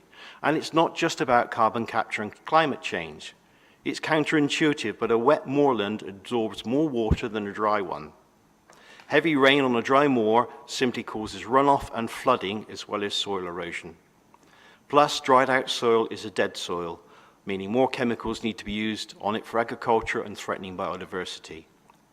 One of the bizarre facts I learned from the report on Nelsey and Tickenham Moors is that only the reens and streams are triple SI. The fields are not. It seems totally ridiculous to protect water sources when chemicals can be put on the fields above. Surely this is something we can do about council and address it. I therefore encourage Councillor Petty to move away from the small things that are going to make little difference in the bigger picture and look towards bigger projects that will in fact make a difference in the short term. Our world is simply running out of time. Thank you. Thank you, Councillor Bird. Councillor Westwood, I believe, was next to speak. Thanks, Chair. My ward, Clevedon Yeo ward, is 14 feet below high tide level. It's protected by the works on the seafront, and which go a good way along the coastline towards Kingston Seymour.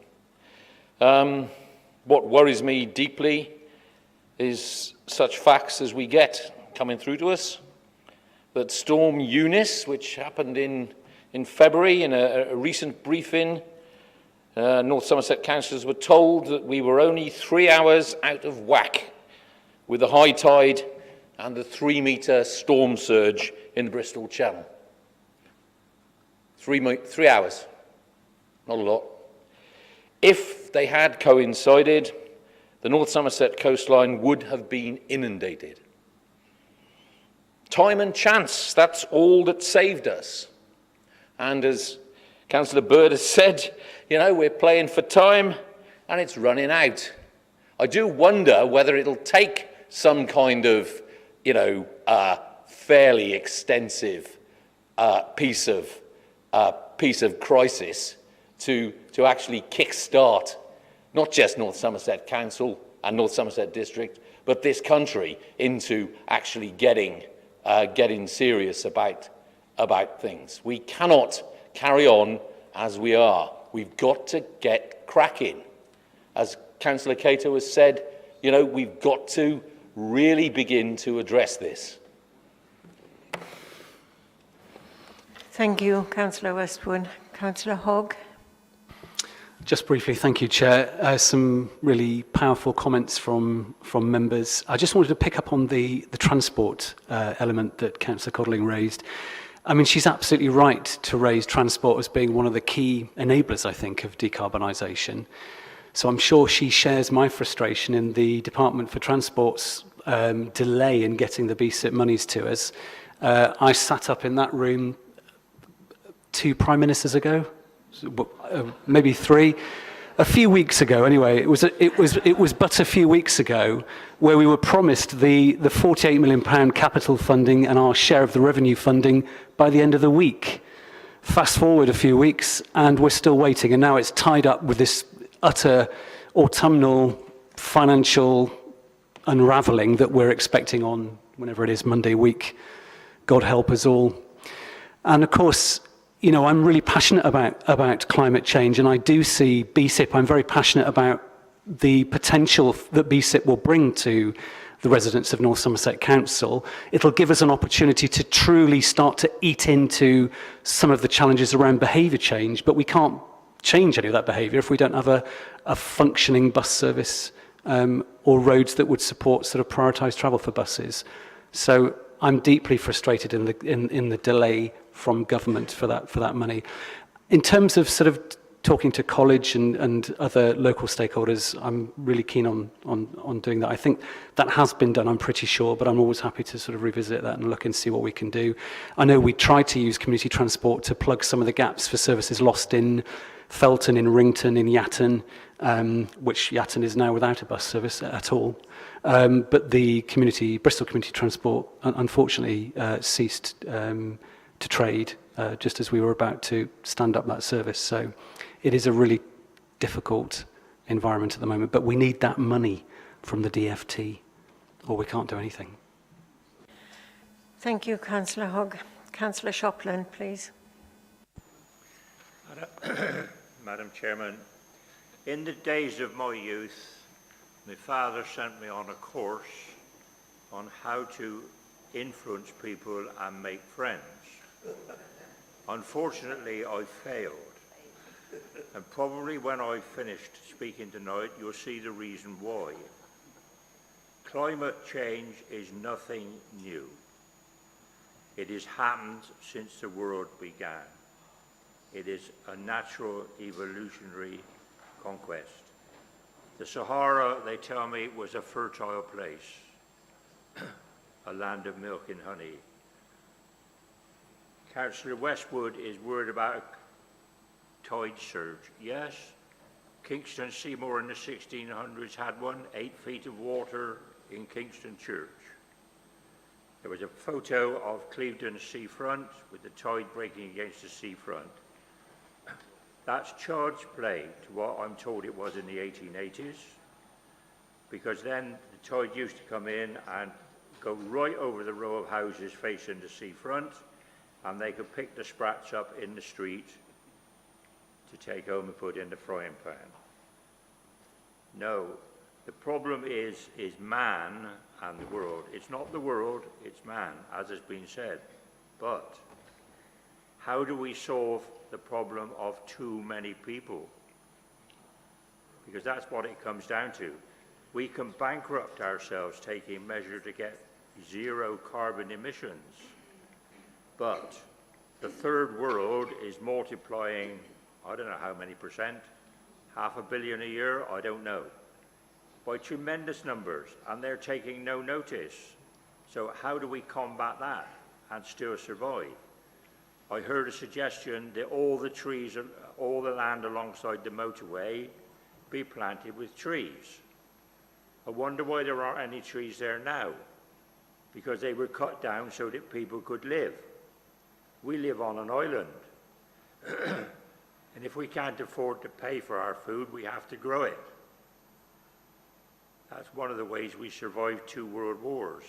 You cannot plant good agricultural land, and neither should you be building houses on it, but that's a secondary issue. I don't know what the answer is, Mr. Chairman, but it is a very emotive subject. And what I don't want is for children to be programmed so that they die of fright. Because I can remember when the nation was going to be extinct within 7 days because of ban the bomb. And that was a very emotive subject. And a lot of people were carried away. But we're still here. And I have faith that if we do the best we can, and it might not be enough in your eyes, but we will survive. And in any case, always remember that the life of the world is not infinite. It has an end, the same as Mars and the moon, because one day it will burn itself out. But please, don't bankrupt the nation for an idea, because we will then all starve anyway. Cassandra is my second name. Thank you, Councillor Shopland, for the grand tour. Can Councillor Hogg? Only just would be really appreciate if you could just define what you mean by the third world, and also you might, if you seem to be quite well up on your history, so if you look a bit more recently, recent decades, you'll see that many African countries are actually in decline in terms of birth rate, and also have a look and see how much of the world's resources are consumed disproportionately by Western countries versus some of those countries that you reference. Thank you, Councillor Hogg.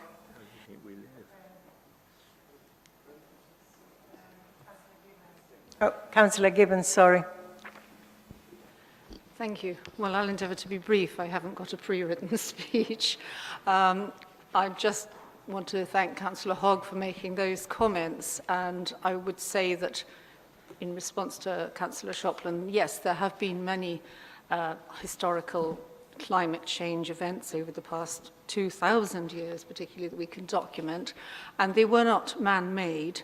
However, we can certainly say that they had a devastating effect on communities in terms of population movements, enforced poverty and starvation, which led to war and all sorts of concomitant problems. We certainly don't want to go down that route through man's actions this time.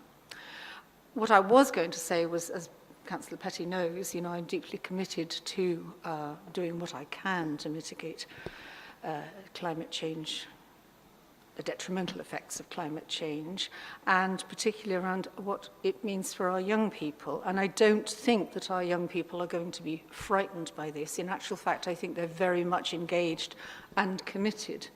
My question was, what more can we do, really, to educate, but also to listen to young people? And to that end, talking to my esteemed colleague, our young director here, we think that it would be the right thing to convene again the Youth Parliament with a specific agenda, almost like a North Somerset COP27 for young people, because I think that they need to have their voices heard. And I think we need to help them understand what our ambitions need to be, how much they need to be stronger. And I don't think that will frighten anybody. I think that will be a very positive thing. The other comment I did want to make was that, just as Councillor Petty has said, you know, the developed nations need to support and help those less developed nations to achieve the goals they need to, and not to perhaps be relying on fossil fuels. And I applaud that.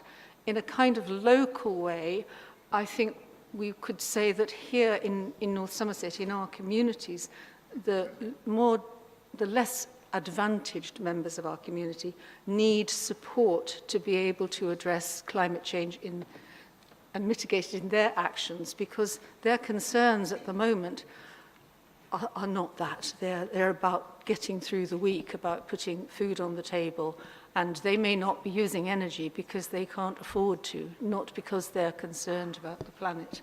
So I think we need to find ways to support those people to be able to understand our ambitions and to be able to participate. So I think we've talked about, or people have talked about, not concentrating on small actions, But for many people, small actions are the things that make them feel they're contributing and engage and go on to make those bigger moves to improve their lifestyles when they can.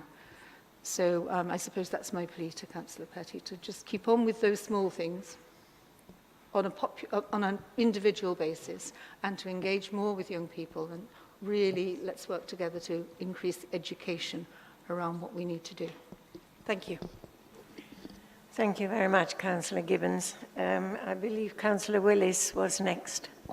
Thank you, Madam Chairman. So, in 1969, I was a young teenager. That's told all the secrets now, look.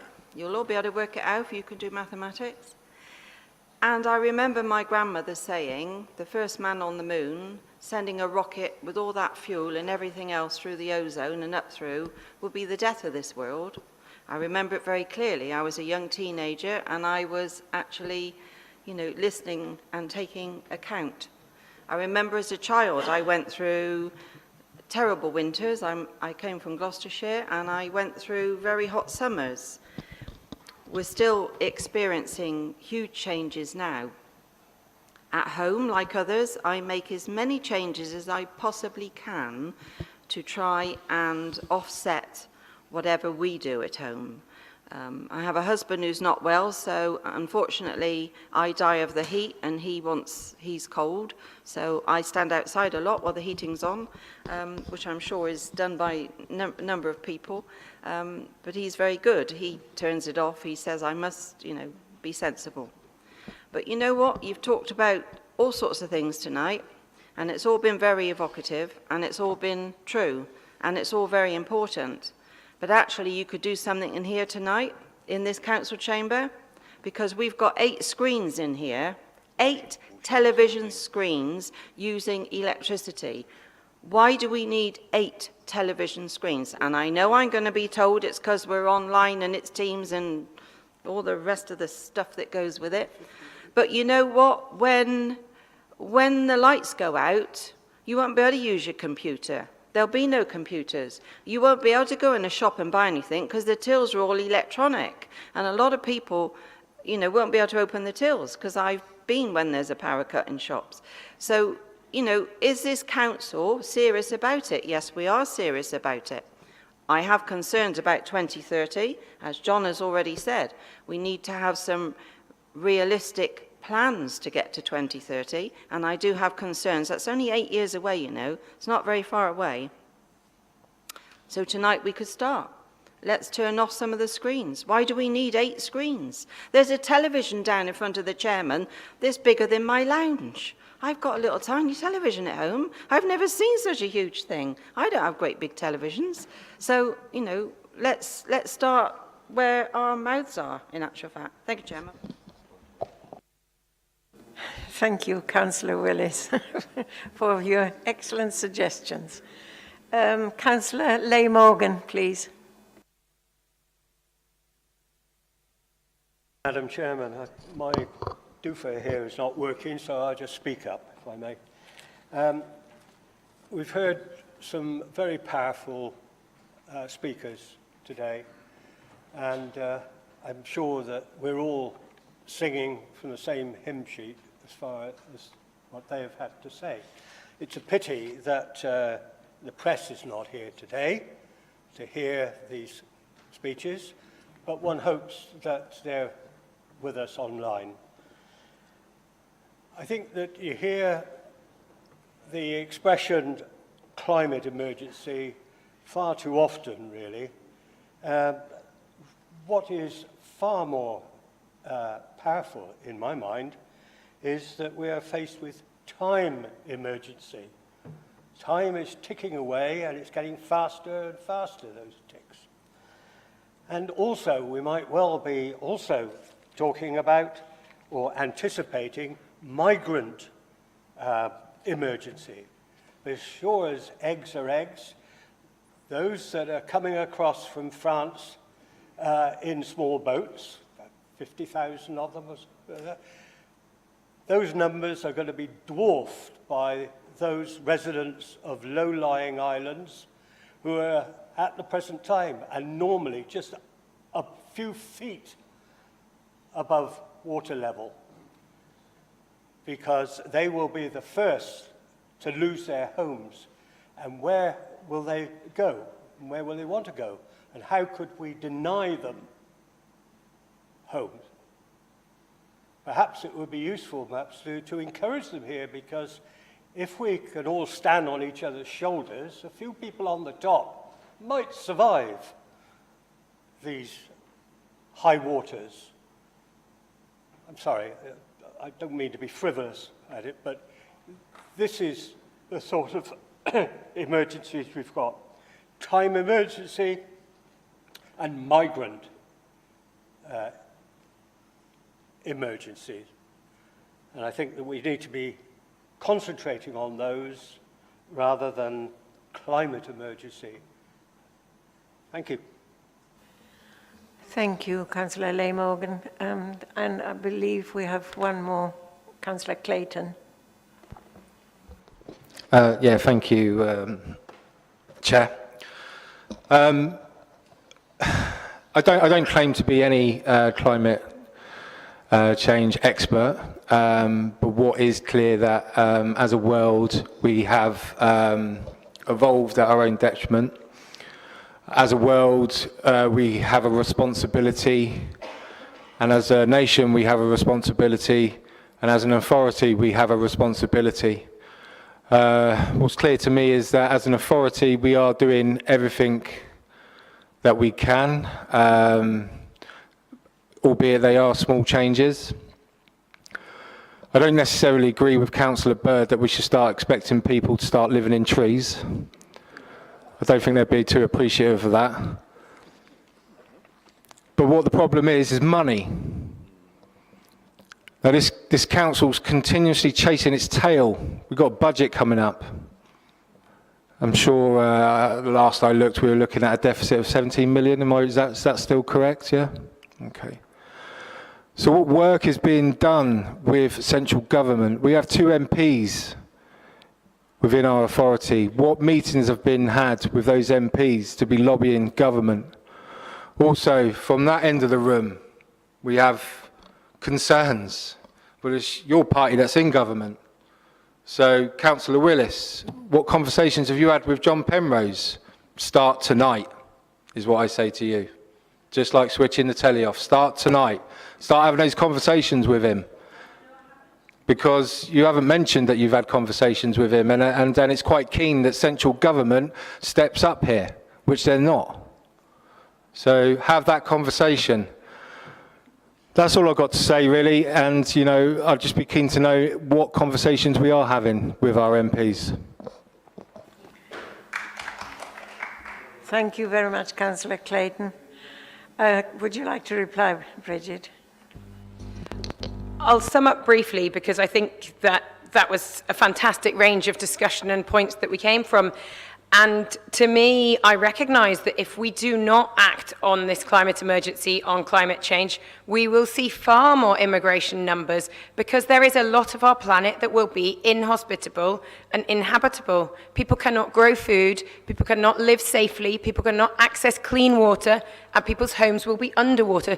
So yes, it is going to be a global migration problem, and we need to start creating a society that is fair and is welcoming and is just. And we know that some people will be impacted in our country first from issues of flood or other problems, whether that be age-based or their financial income-based, whether it's based on the quality of their home right now, which is probably based on whether they can afford a home that is warm or safe.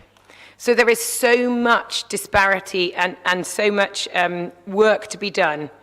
And James Clayton rightly pointed out that without adequate funds, it is extremely difficult for an authority of our size, which is not big, to really deliver genuine, sustainable system change. We need system change at a government level. And we do not have the power in our hands in this room to make all the changes that we need to see. So that is why we write to government, and we ask them time and again, and we will write again, and we will write again. And I do write to John Penrose, and I do write to the other ministers.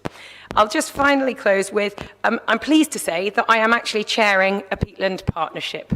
So there is a local, small, it's not small because our peat in our landscape is highly valuable and it's been degraded. And as Councillor Bird pointed out, it's our precious gold in our landscape. And if we can make our peatland wet, we will store more carbon than any of the trees we can plant in our district. Any of the trees, that's what the evidence says, and it will also help us with our flood management. So we have precious, precious peatland in our district, on our doorstep, and it's worth protecting, and that's why I've stood up to chair a committee on that. And I'm working with partners on that. Final thing, we have partners ready to put in more renewable energy. We have partners in Burnham and Western Energy ready to put in renewables and solar panels. The grid can take no more in our area of renewable generation. That is appalling. And again, national infrastructure failure, private sector, the government, the Conservatives running private sector organisations that limit our capacity to deliver a fairer future for all. Thank you. I hope you can pass these recommendations in this report. Thank you, Councillor Petty. Can we move to the vote then? All those in favour?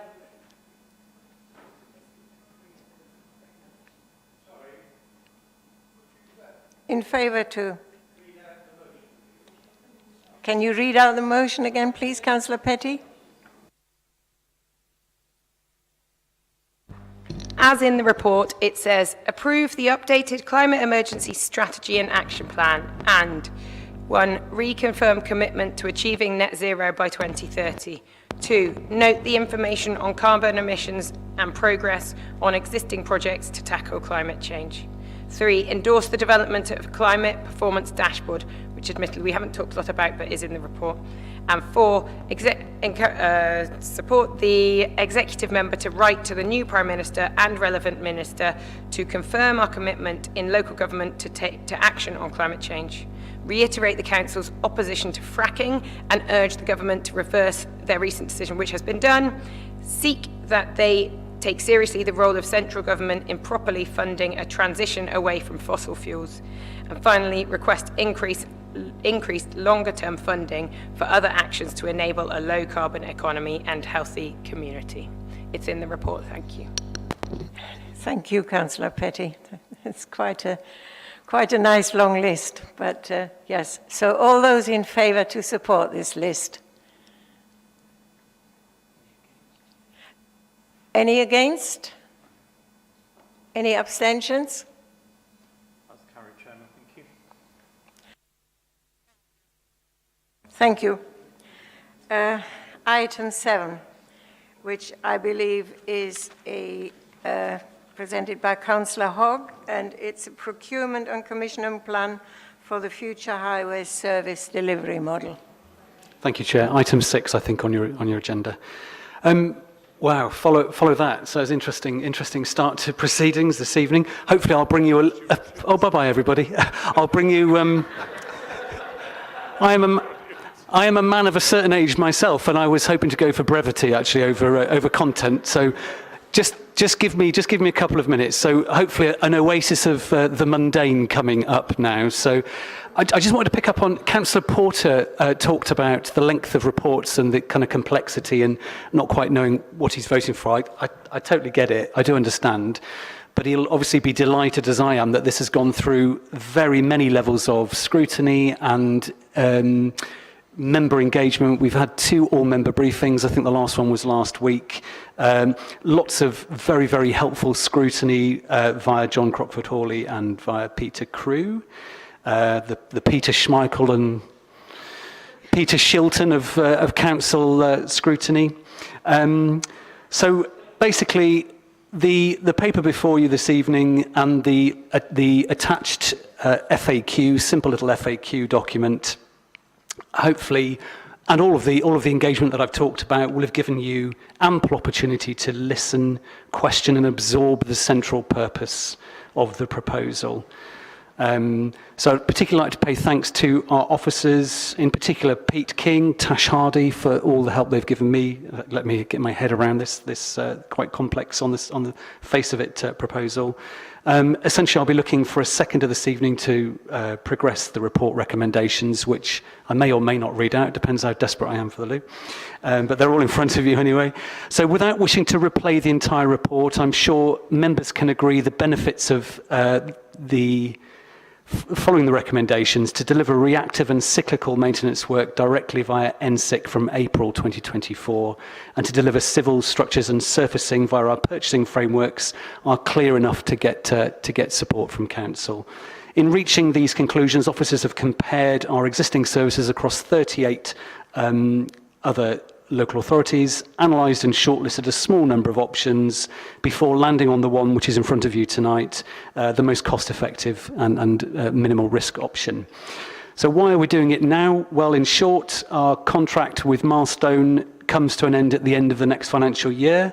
We've got no options to extend the Milestone contract, so we've got to do something, haven't we? We receive £5 million from the DFT for our road maintenance. That's A, B and C and unclassified roads. It's not sufficient to cover all of the statutory duties that we have, together with our investment programme for highways, to keep our roads in a steady state. So this is not to make them any better, this is to keep them in a steady state. So we use £2.5 million from borrowings to effectively bridge the gap. The proposal to bring reactive and cyclical maintenance within the NSEC umbrella and to commission directly with Tier 2 contractors via our purchasing system for the other stuff reduces the financial exposure of the borrowing from 2.5 million to 1.6 million. Effectively, we're creating an efficiency of around 6 million over the 7-year lifespan of the contract. So in a nutshell, we can do the same, not more, we can do the same for less. There are other benefits. For example, there will be some synergies between our waste teams and cyclical maintenance teams for dealing with things like freak weather events, etc. We'll also be creating new roles within the council, and that, of course, will bring with it industry expertise and contribute to the social value. It'll also help us to align the work with our decarbonisation and net zero objectives, so it'll give us some control over that. And it'll just give us generally more control and oversight over that element of it. So I'm looking for a seconder. The recommendations are as detailed in front of you on the paper to progress the highways reactive and cyclical maintenance work package via direct contract award. And the second recommendation to deliver highway servicing, surface dressing and all other elements of the highway maintenance investment works packages through frameworks and dynamic purchasing systems from April 2024. There's a bit more detail there, obviously, but you can read that in your own time. So looking for a seconder. Councillor Griggs, seconding. Councillor Griggs, okay. Yep. Give up. Councillor Ashton, I believe you would like to speak to this. Sorry, I didn't hear you. Over the years, we've been through various combinations of internal, external, partnership, combinations of all. And I realise this is about the best structure that you think is the current model. I understand that, but it does include some budget figures, and that's what worries me. It relies on 1.6 million a year, I think, in borrowing. And even when you get to the 7th year of the contract, virtually all the borrowing will be paying off interest of previous years. So I'm really concerned that the structure that you're proposing only seems to work on borrowed money. Can you confirm that if that borrowing wasn't taken, if, as is possible, we get even further cuts from local government funding, that this structure would still be viable? Because the way it's structured, you lose some money, can you still carry it out with your commitments? I don't think anything that's sort of predicated on borrowed money can be sustainable long term. Thank you, Councillor Ashton. Sorry, that probably has to go to Councillor Cartman rather than... Councillor Crew. Thank you, Madam Chairman. I've sat in this seat for so many years, but this is the 4th time I've signalled tonight to speak. So, on this one, just like to clarify one thing. My friend on my left said earlier about things hidden in reports. We've scrutinised this very well, gone through it in great detail, and it's quite clear to the Council, this is the best way forward. No doubt about that in my mind. However, the budget and the amount of money we need to put into the roadworks and the amount we do is subject to the budget. It's not part and parcel of what we're approving here. Because whether we do it in-house, whether we do it with NSEC, whether we do it with the same company we have now, we then have to decide how much to pay them and what the budget is for road repairs. To hide it in the report, we're not actually voting on whether we're going to spend that sort of money. We're voting on whether the way forward is to actually have an NSEC company with the relevant officers on there and another company used for certain things as we go along the way. That's as we understood it through scrutiny. As far as the budget is concerned, that's a secondary item. So what we're actually approving is 1 and 2 as written, doesn't affect what we spend. We might suddenly decide to spend all the money on it. We might spend no money. But whichever way we go, this is the best way forward for long-term benefit to the council. And that should be the aim. The amount of budget which we spend on road repairs is something for further discussion within the budget cycle and what we do in 24 when it's taking over. It's not part and parcel, in my view, of the decision we're taking. Thank you, Councillor Crewe. Councillor Griggs. We've had an excellent members' briefing on this, and many of our questions were answered. And many of the questions that were raised about finance were also answered. I totally agree over there that this is a decision on the ways forward and not a decision on future budgeting. Thank you, Councillor Griggs. Councillor Ashton. Well, that wasn't my question. My question wasn't about the money rather than the structure. I understand this is about structure. What I was asking is, if the money has to be reduced because it's included is on borrowed money, also I suspect over the coming years we face even further cuts than we've had in the past, would this still be the same structure? So I understand it's a structure, and I understand the different meeting would take place on budgets. But if it had to be reduced, budget had to be reduced, would you then have to change the structure because it could involve getting rid of members of staff if some of it's going to be done internally? That itself would have its own cost and other knock-on effects. So that was my question, that the level of budget could actually alter the structure that you might have to go to, and have you taken that into account? I'm perfectly well capable of reading the report, Councillor Crewe, and it wasn't my question that you tried to contradict. I believe Councillor Cartman would like to I agree this. with both Councillor Crewe and Councillor Ashton. So it's about the structure is separate from yours. It's about whether the structure works with a lower funding level. And it's not, if I understand it right, about whether the funding of the works, because you've made the point that we could maintain the funding into the road programme by borrowing, but it's not sustainable. My understanding was perhaps I'll refer to Amy about this, but the structure is flexible enough to reduce and have different levels of capital expenditure. But I don't want to say absolutely, but that's my understanding. When I read the paper and had the briefing, that was the thought I had. And actually, I was quite attracted to the structure because it might give us that flexibility in order to do that. Although I take your point on staffing levels, that is more tricky because obviously you're committed to people. But I'm happy to pass on and get an officer response, either now or written later. Amy. Thank you, Councillor Cartman. I think... I believe Amy would like to have a say as well. Yes, thank you. So obviously, just to reiterate, this is not approving the budget going forward. The budget's included as a demonstration of the high-level business case. So Councillor Ashton is completely correct that if we were to reduce the investment made into highways, we would have to look at the delivery model and the structure which supports it. However, the benefits, I think it's in one of the appendices about changing the procurement approach. are that we're not committing to one overall big contract based on the same value every year, that actually we were able to flex that resource up and down a bit more in terms of those localised contracts. I hope that's helpful. Thank you very much for that clarification, Amy. Can we go to the vote then, please? All those in favour? Anyone against? Any abstentions? That's carried, thank you.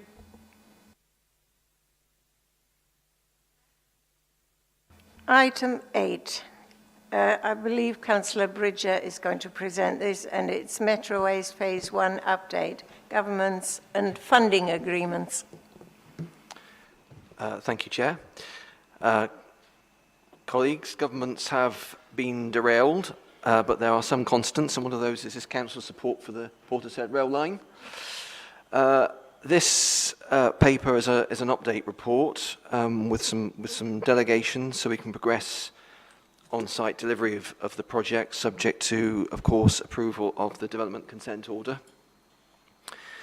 I'll try to briefly summarise the report in a second, but first want to I think, move the report recommendations. So I'll assume that members have read those and have them in front of them. So I'm just look for a seconder. Thank you, Councillor James. Thanks you. Very enthusiastic. Members will recall that at July Council, you approved an additional £10 million to the capital programme. Then on the 19th of July, the then Rail Minister confirmed in a letter that the DFT would make up any shortfall. That's in the appendix, one of the appendices. I was present at the WECA meeting at the end of July, as was Councillor James, which approved an additional 10 million, it's WECA's additional 10 million capital allocation to the project. We subsequently submitted an updated funding statement to the DFT in early August.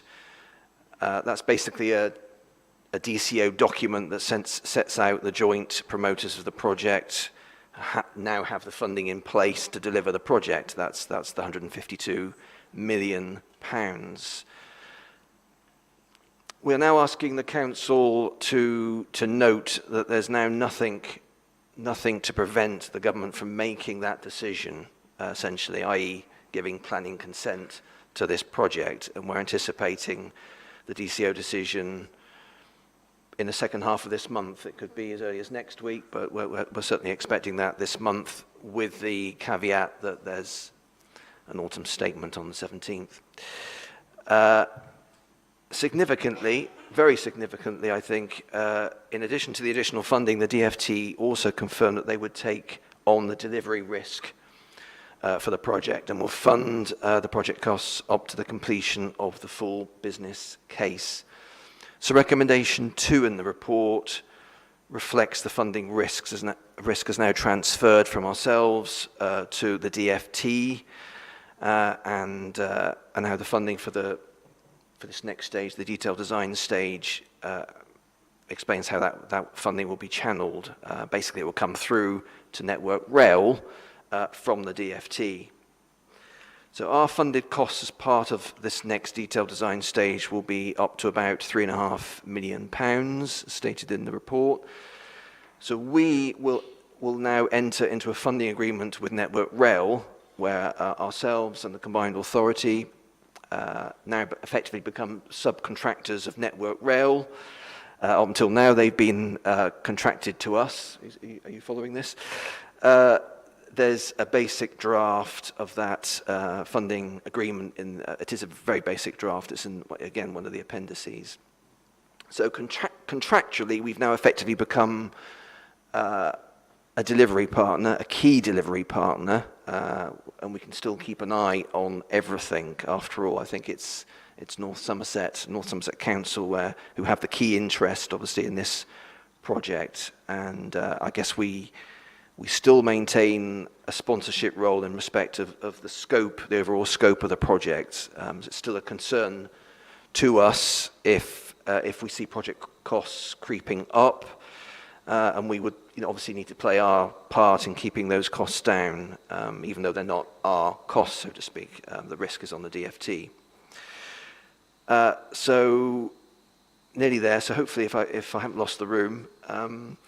Recommendation 3 asks for approval for a delegated decision to finalise the procurement plan, the detail of the requirement. That's basically the what and the when. That's all in Appendix 4, and we're well within the budget there.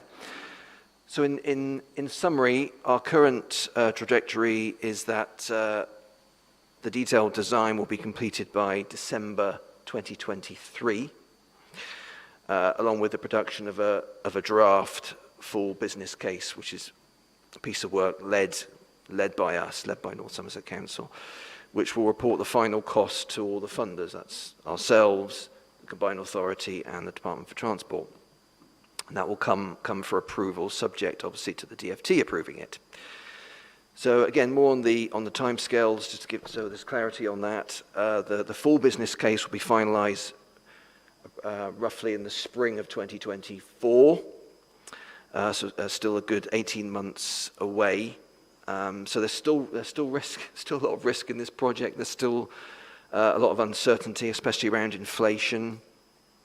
We can't move it along any quicker than that. The program is the program, but I'm really pleased, thrilled that our sort of continued commitment and determination to this project is paying dividends and is bringing the rail line, one step closer to becoming a reality for Portishead and Pill residents. So, I mean, I won't say any more, but I just did want to thank officers, in particular James Wilcott, for his continued dedication on this project and for leading this work. It's a mammoth task, really, really complex.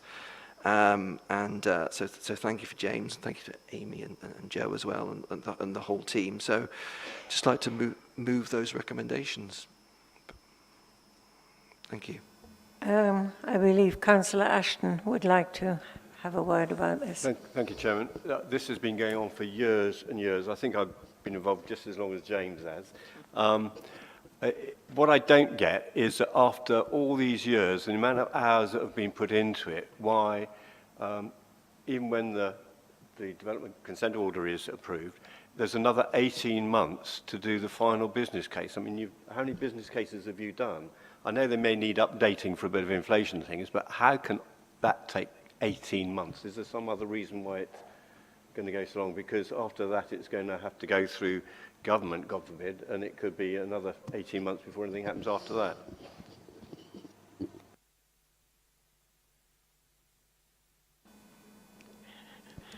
Thank you, Councillor Ashton.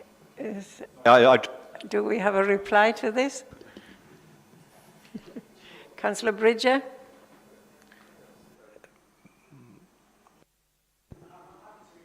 Yeah. Okay, okay. Yes, please.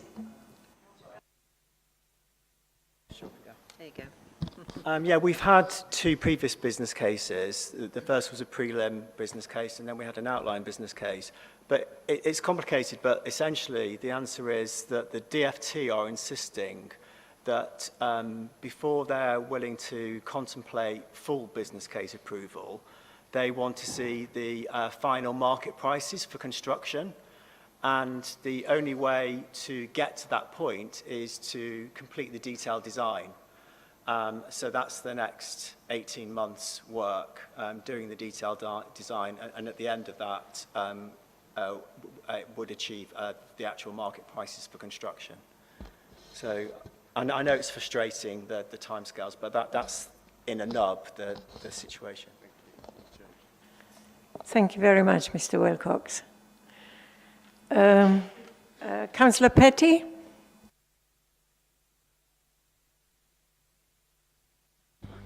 Thank you.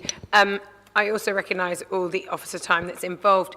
In the section that talks about climate change, it refers only to an environmental statement that is a requirement of the DCO process.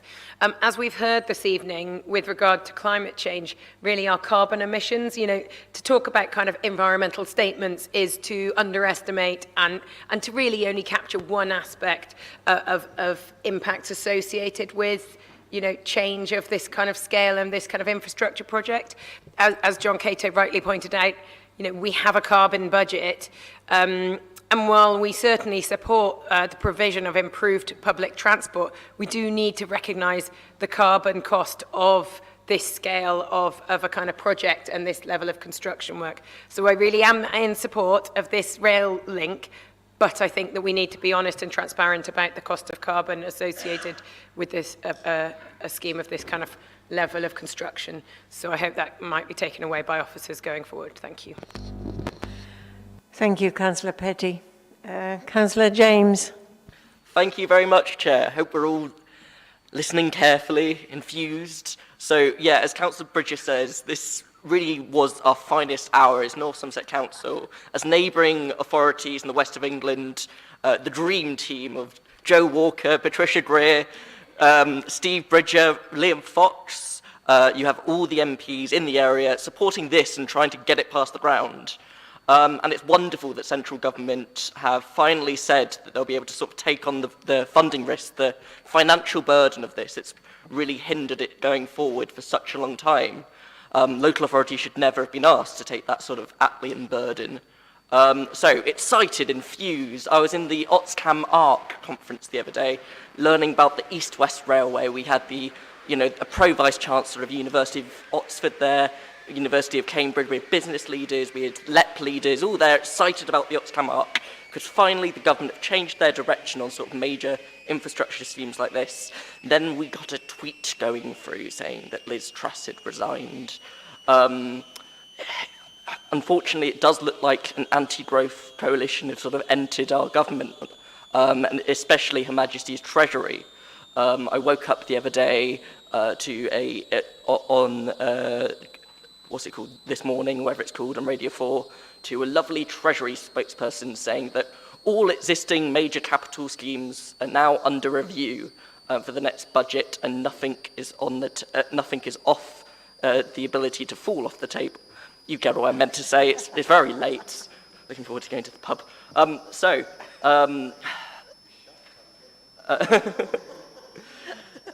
Great to see the letter from Wendy Morton. What a journey she's been on recently. But what do we know as a council about the Treasury's sort of intentions? Will they stick to their word now they've finally said that they'll be willing to fund this?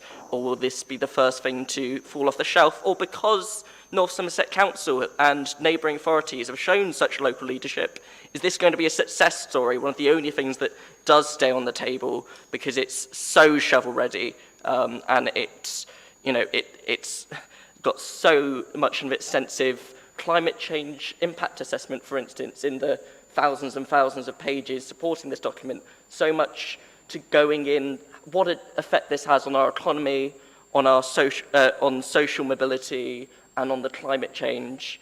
So yeah, thank you so much to officers, to Steve, to James Wilcox. You must be worth your weight in gold by the time this happens. The most experienced local authority officer in history.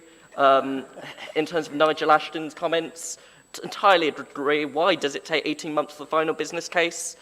I think that you should have a word, and Liam Fox should have a word with the Department of Transport, asking why they've created such a bad structure to reverse greyling, as they've said in their manifesto. Thank you very much, Chair. Thank you, Councillor James. So I don't think there are any more questions to ask. So Councillor Bridger, Councillor Shopland, sorry.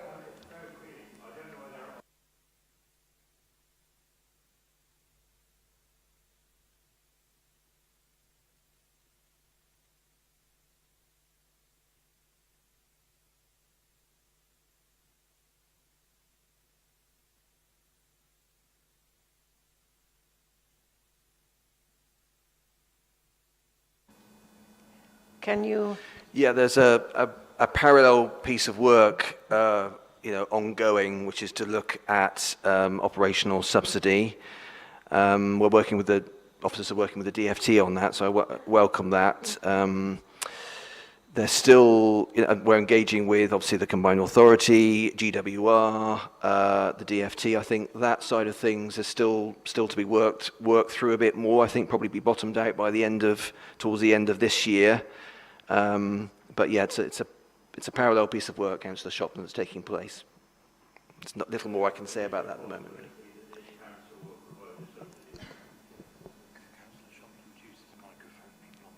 Councillor Shopland, please, can you use your microphone? We can't hear you.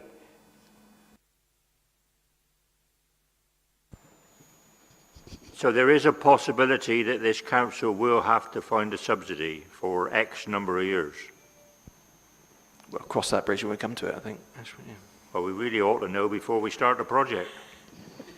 Councillor Bridger, would you like to sum up?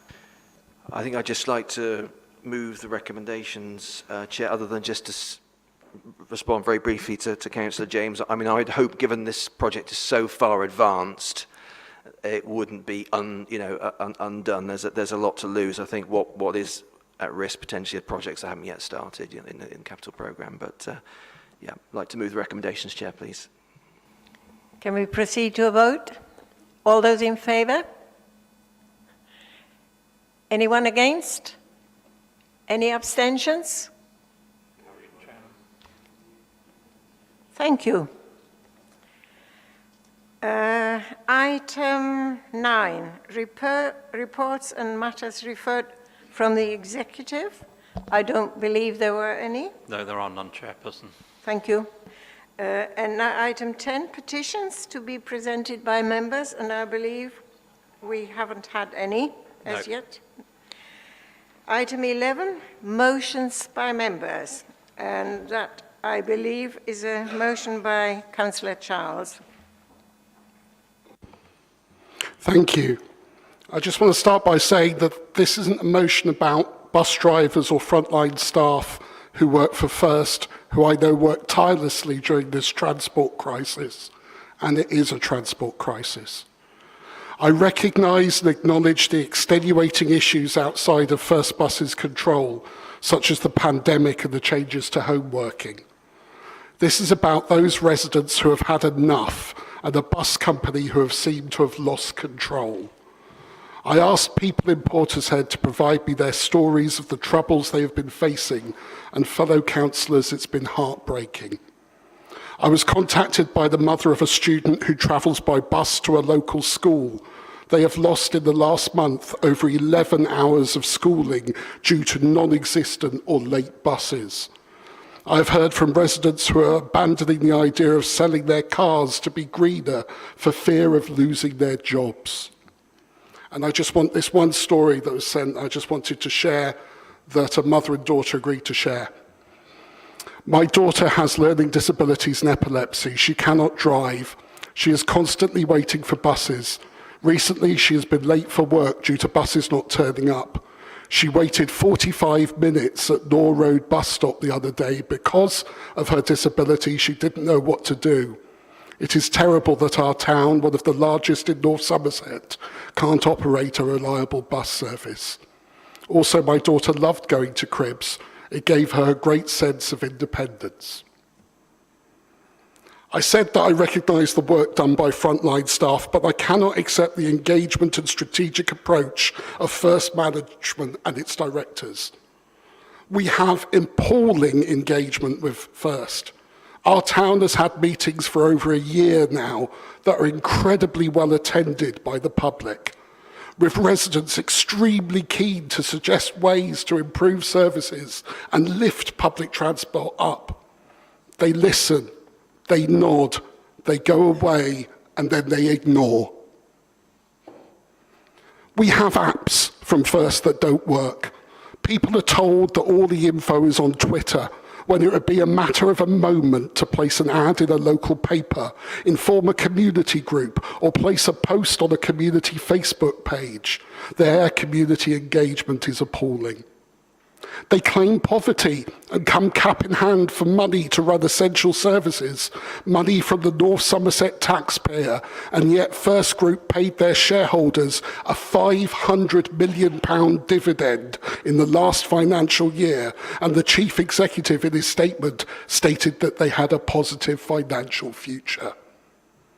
They claim to have an open relationship with North Somerset Council, yet due to issues of financial sensitivity, they gave frontline councillors an 11-minute head start on the public when announcements of recent cuts were made. With recent BSIP guidance, and I know the money isn't there yet, when it arrives, it can only be given against services that are commercially viable. Yet who decides what is a viable service? Not the public, not North Somerset Council. First do. They talked about the need to use it or lose it when it comes to services, yet how can you use it if it isn't there? Good public transport are the veins that pump the lifeblood of local communities. When it fails, we see social isolation, loss of jobs, effects on education and health. Council, all is not hopeless. There are alternatives. In areas like Greater Manchester, the King of the North, Andy Burnham, has revitalised public transport, ensuring that people travel within Greater Manchester for only £2 one way. In more clued-up countries than ours, such as Germany, with government assistance, you can travel on virtually all public transport for the equivalent of around £40 a month. We need to stand with our residents. I know this motion isn't going to change anything, but we need to stand with our residents who are suffering and declare our relationship with First is not a good one. And it's time for us to speak out. It's time for us to make a stand and say that the status quo is not enough. Enough is enough, councillors. Please support this motion.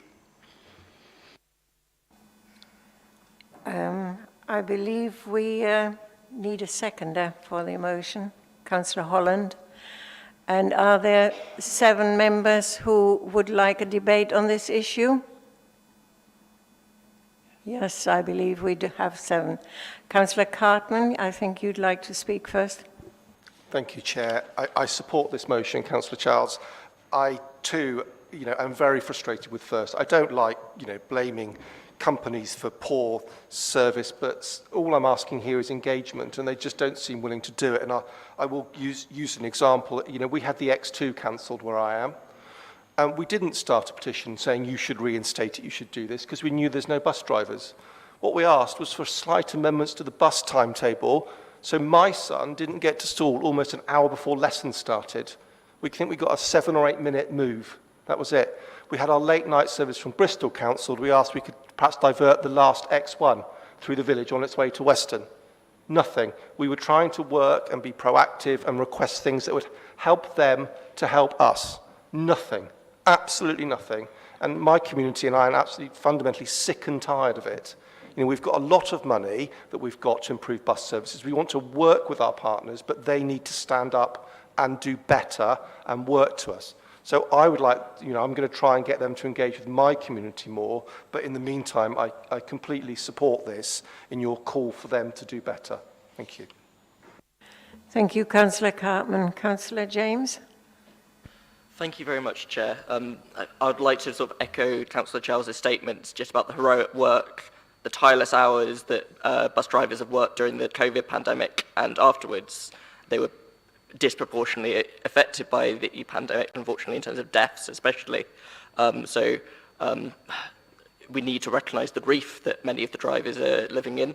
But it's such a shame that bus companies don't have some sort of universal service obligation in the same way that other organisations that carry out socially necessary services like the Postal Service and BT do. Because of deregulation, I've spent £1,321 on First Bus in the last 2 years, and that price will only get more and more because the First Bus keep increasing their prices quite endlessly. Hopefully the government might be able to reduce that. But anyway, at the moment I try to cycle for my commute to Bristol because it's more reliable and cheaper. Buses get cancelled without notice. If not, services are reliably 20 to 30 minutes late. Good thing is I turned up to the bus stop 20 to 30 minutes late and it's always there, reliably. RTIs are flaky, the bus drivers are overworked, underpaid, and readily receiving reminders from competitors saying that they could earn more money working for Hinkley Point, for Amazon, and as an HGV driver, sometimes even from the government, they say that. I have so much sympathy for North Somerset Council and the West of England Combined Authorities public transport team, who are dealing with unreliable partners whilst doing transformation work and trying to sort of engage with them with the best faith under the bus service improvement plan, which we approved last council. I have hope that public transport operated by First Bus improves because of that BSIP, but I have no confidence, not in First Bus, but in this Conservative government's ability to scrutinise, properly regulated and support public transport provision. There's a clear market failure in terms of funding model, in terms of the workforce shortfall in bus operations, the COVID skills backlog, the great resignation, the talent crisis created by Brexit, all have negative multiplier effect, making our lives hell if we rely on buses. At the end of the day, one of the most basic things that councils aspire to do is be a great place to live. But service delivery of First Bus is so shocking that it damages those objectives, because you can't have a great place to live if you can't connect to your jobs, your work, and just general life. It's such a shame that Councillor Ashton decided in 2017 to clip North Somerset's wings by locking us out the West of England Combined Authority. As part of the West of England Combined Authority, we could have taken advantage of the Bus Service Act of 2017's new powers and opportunities now being enacted by Greater Manchester. It would be great if this council could one day join the West of England Combined Authority so we can support bus services in the same way Greater Manchester have. For now, the best thing we can do is call for, as it says in the motion, for the government to improve public transport and to really put more money into, especially workforce, because we can have all the money we like for capital, but it's quite unusual that we have any money, but at the moment we have some. It doesn't really do anything when we don't have the workforce there. So thank you very much, and thanks for this motion. My issues aren't really with First Bus themselves, they're just operating in a market that was created for them to thrive, make a bunch of money, and for our lives to be a bit terrible.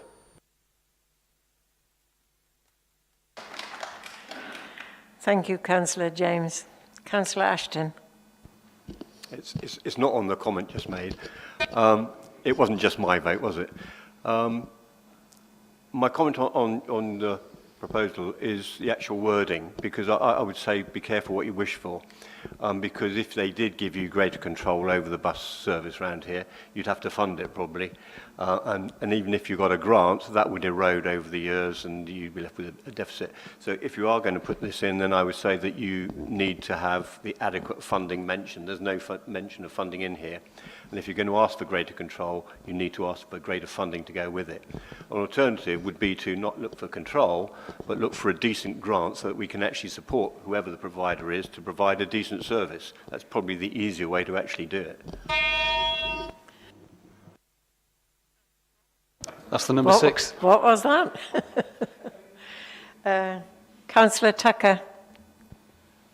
Thank you, Chair. Just a quick supportive comment. I think a lot of the problems go back to about 1985 when the bus services were deregulated, and many Western people remember the old bus station we had. But I just wanted to make a quick supportive comment about the third item in the Council resolves, that the Leader of the Council, in their letter to the Government, urges them to, you can read the rest of it yourself, legislate for greater local authority control. And really we need to try and match what happens in London and, has been said, in Greater Manchester, to give the West of England Mayor the same powers as those combined authorities have.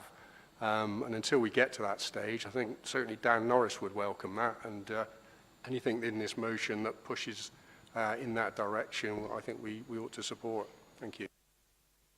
Thank you, Councillor Tucker. Councillor Crew. Thank you, Madam Chairman. Yes, it's a sensible motion because it is First Bus's problem. It is their fault because they recognise the fact with Dan Norris the other day in a discussion, I asked him directly, they have money for bus services, no problem, but they can't get the drivers. I asked Dan Norris if he thought First Bus was doing all they could to attract drivers. His answer was no. He doesn't think they are. They could do far more.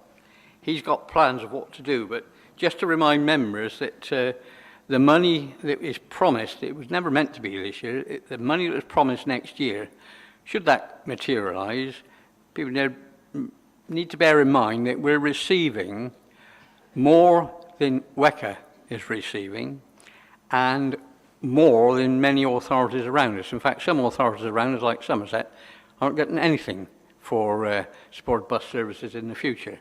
So there is plans afoot, but Dan Norris has got some views on what to do with First Bus and how to take it forward.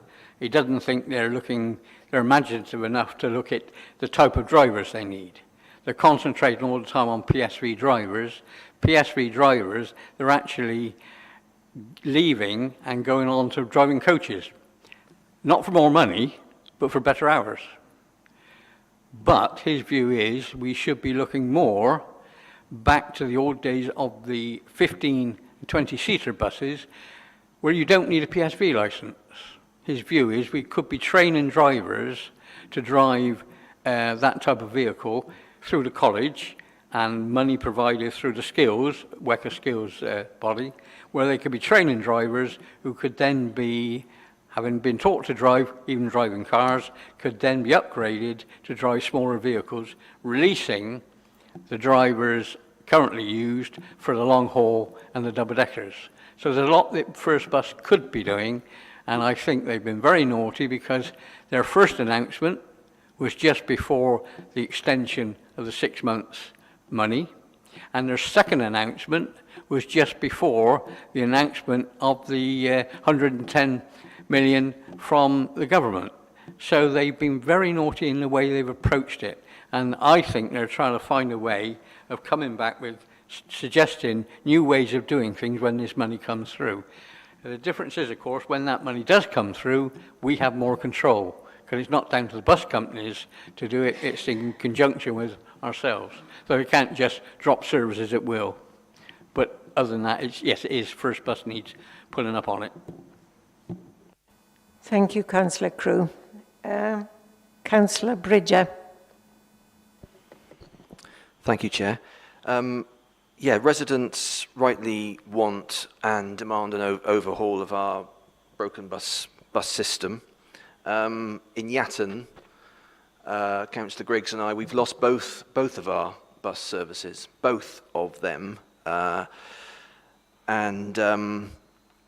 know there are other parts of the district which obviously are effectively transport deserts with no alternative than people having to rely on the car. However, I'm not an apologist for First Bus, but it is a fact that they have a continuing challenge with driver availability. A huge challenge. They're actually teaching people to drive cars, to then teach them to drive buses. I think that's right, Steve. So I don't think a vote of no confidence in the provider of 90% plus of our commercial bus services in North Somerset will help us get to where we need to get to, frankly. Particularly as we're not part of the combined authority when it's first operate in the other parts of the city region. So, I support 99% of the sentiment in Caritas's motion, but like Councillor Ashton, I have an issue with the wording to the extent I can't support it. He asked me to write to the government to make some demands. I mean, I think, I've had lots of interesting exchanges with John Penrose MP over the summer because he didn't seem to understand how deregulated bus services worked. But I think I will hold my fire, I think, until we hear that we've got the BSIP money and got that in the bank. And then I will either write to government and thank them, because frankly it would be it's an amazing achievement to get that award, so I will thank them. And if they trim our award, it will be a different kind of letter, but I need to hold fire on that, I think, until after the 17th of this month. So, agree with the sentiment. I'm afraid I can't support the motion. which I don't want spun as not supporting our residents and their fight for better bus services, please, by the press.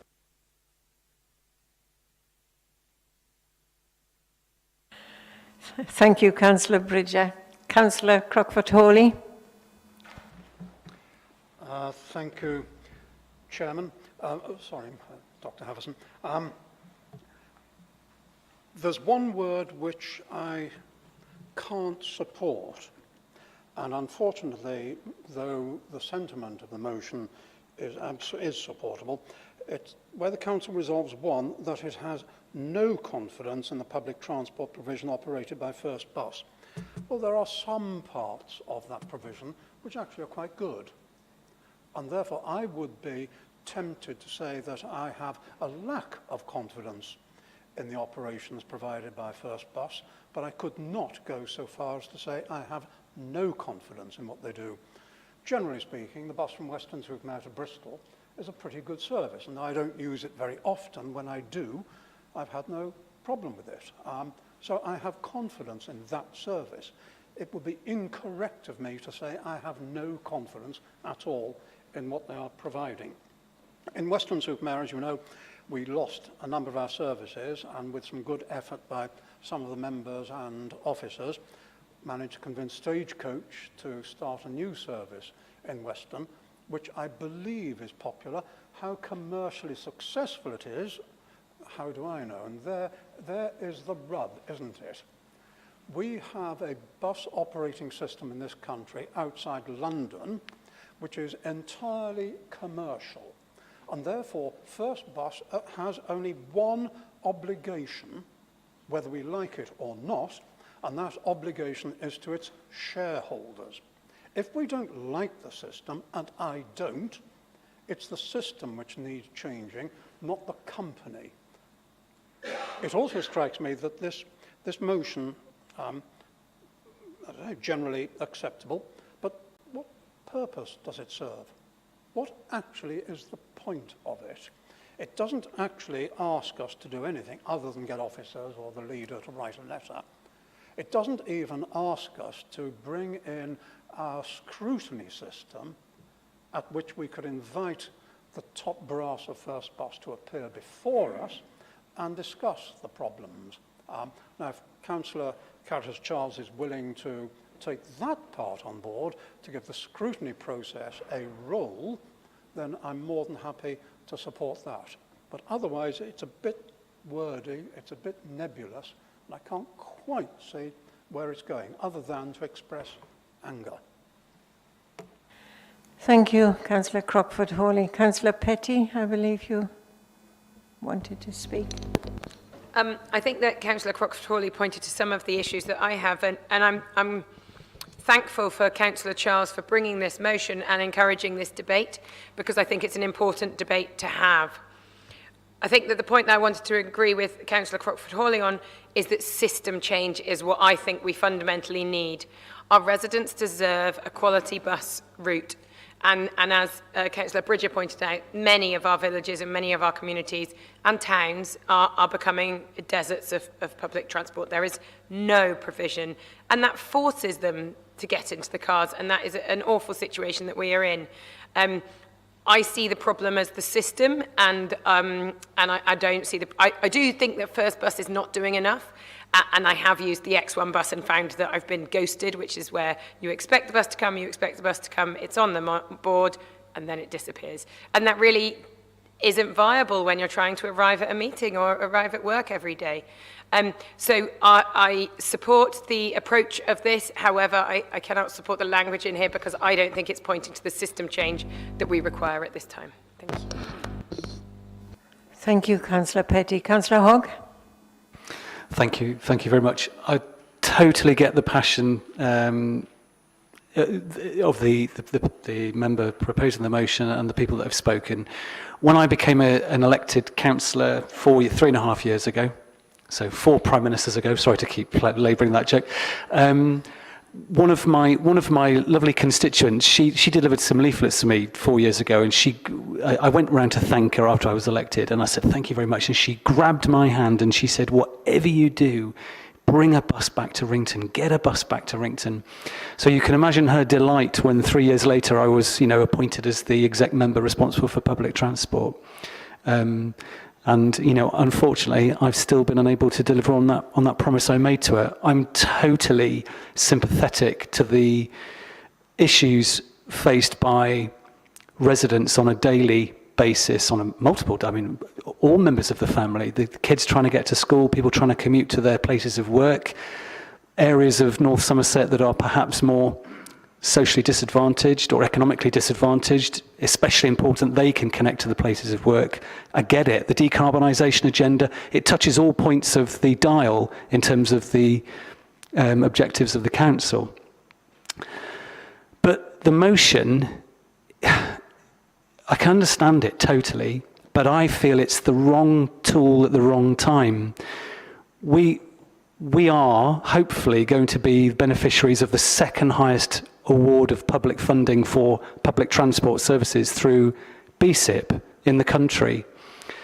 And what we've effectively signed up to there, not formally, but what we've effectively signed up to there is the approach of the enhanced partnership as being the leverage that we will get greater leverage for improved public services, bus services with First.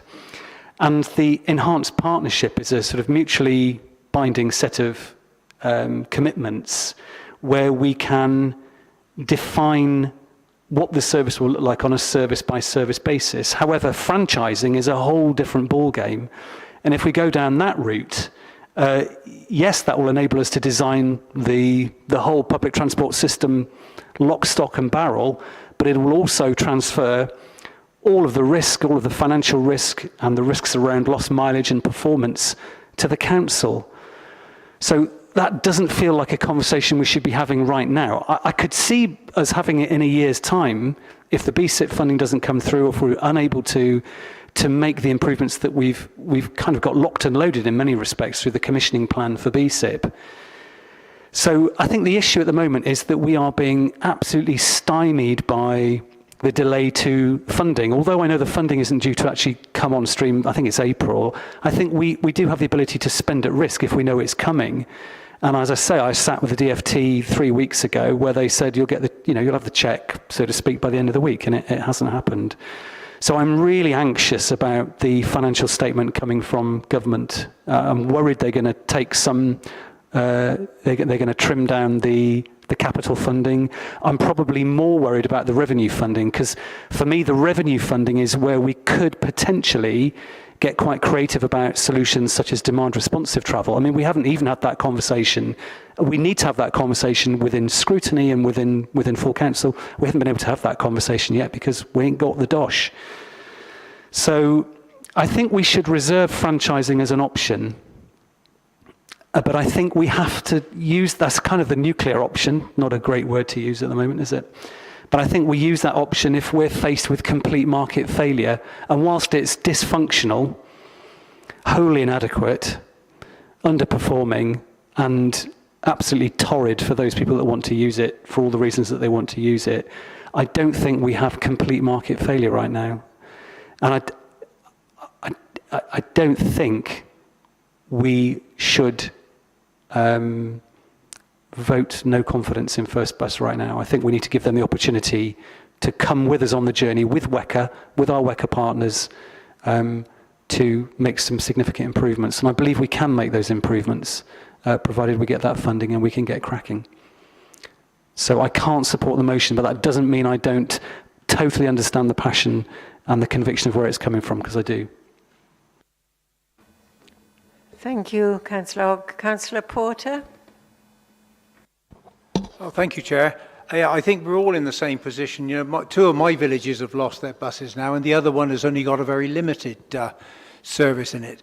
But I think, assuming that when this money comes, this will be a big panacea and you'll get a really good service, let's bear in mind we're not an urban area like London or Manchester and that. The services are very, very varied round through the villages. And we've been tackling this problem for quite a number of years, because we tried to stop the one being reduced from every half an hour. but it's getting the people to actually have the confidence to use the bus again as well. So even when you get this money and you put the buses in, people won't use them until they're sure they're reliable. And this is going to be our biggest problem, is the sort of chicken and egg situation. Because at the moment, we've got Stagecoach that is helping us do one long service. But quite often those buses aren't coming. I stopped and spoke to someone the other day and I said, how long have you been waiting? She said, nearly an hour and 3/4, because the one bus didn't come. It's only every hour. But they don't have the bus. They don't have the bus drivers at the moment. And I spoke to a fellow ward councillor. You could go back to them and try and penalise them, but then we'll lose the service altogether. It's better to have the one we've got now, which isn't adequate and isn't really good, but at least there's something. But just bear in mind, when this money comes, it's still going to be a real challenge to get a bus service that works everywhere and get people to accept that they feel it's a confidence. In Western, it's a little bit easier. And if you go to London, my grandchildren up there, they got a car, but they don't ever use it. It's easier to use the bus or the underground. But here, we haven't got that opportunity. And, also, if you live in some of these villages, to try and get to work on a bus will still be impossible. You won't be able to get a bus to get you to work in time and get you home at the end of the day. So the bus service isn't going to solve all of our problems, but it is going to be a challenge when it comes in. And I hope it works well, but I think it'll take a lot of support. Thank you, Councillor Porter. Councillor Gibbons? Thank you. I will be brief. Like so many others, where I live and where Councillor Connolly also lives and represents, we've completely lost bus services over the years. It's got worse and worse, and the 126 has gone, so young people have no means of transport whatsoever. I do want to support this motion, and I do agree with others about the wording. I'd love it if Councillor Charles would adapt the wording ever so slightly so that we could say something, as Councillor Crockford-Hawley has suggested, that we have a lack of confidence or we are losing confidence in the public transport provision provided by First Bus, because I do know some of the challenges they have. And I agree absolutely that what we really need is system change. And I think John Crockford-Hawley seemed to be suggesting we should have a nationalised transport system, in which case I certainly support him there. Yes, well done. Yes, because that's absolutely what we would like to see as well. Anyway, thank you. Thank you, Councillor Gibbons. Councillor Hogg, please. I just wanted to come back on the reliability thing. You're absolutely right. And I think, the purpose of BSIP, the capital funding, the £48 million, a lot of that is actually not on wheels on the road, it's on road space reallocation and prioritisation. So hopefully that will address that to a certain extent. But yeah, no, take your point. Thank you. Councillor Willis? Thank you, Chair. I did put my hand up right in the very beginning, so I was beginning to wonder whether I'd disappeared. So my thoughts on this are, this council has worked very heavily throughout the whole of the Hinkley Point build and whatever's been going on down there, our business, our corporate, all our partners, the college, etc., the world and his wife has worked with Hinkley. I travel regularly through West Somerset, into West Somerset. I go out through Highbridge, Bridgewater, down into Watchet and into Blue Anchor regularly. And those white buses, they used to be called the Somerset Partnership. I don't know what they're called now. But when that started, when that whole range started of all those buses, it was First Group and Crossville. I don't know if there was another partner. I don't think there was, but I won't take it as read. Crossville decided to sell their share to First Bus. Now, I can assure you, those white buses, and there are double-deckers, and there are numerous double-deckers, and as I drive down and back, we count. It's become a little bit of a game. We count how many we see in a few moments, and in 3 minutes, we can see 10 buses going either way. Usually, just a driver. Don't very often see anyone else on them. Sometimes you do, but not very often. There's no shortage of drivers for those buses. They're run by First Group. Why as a council, or are we as a council, talking to our partners, Hinkley Point partners, to know why First Bus have got drivers there, but we've got a shortage of drivers here. Doesn't make sense to me. The buses don't drive themselves, and there are buses, they're about every 10 minutes. You see 3 in a row, 4 in a row, 5 in a row. The other day I saw 10. It's like, my husband says there's another one, and it's a bit like a game now.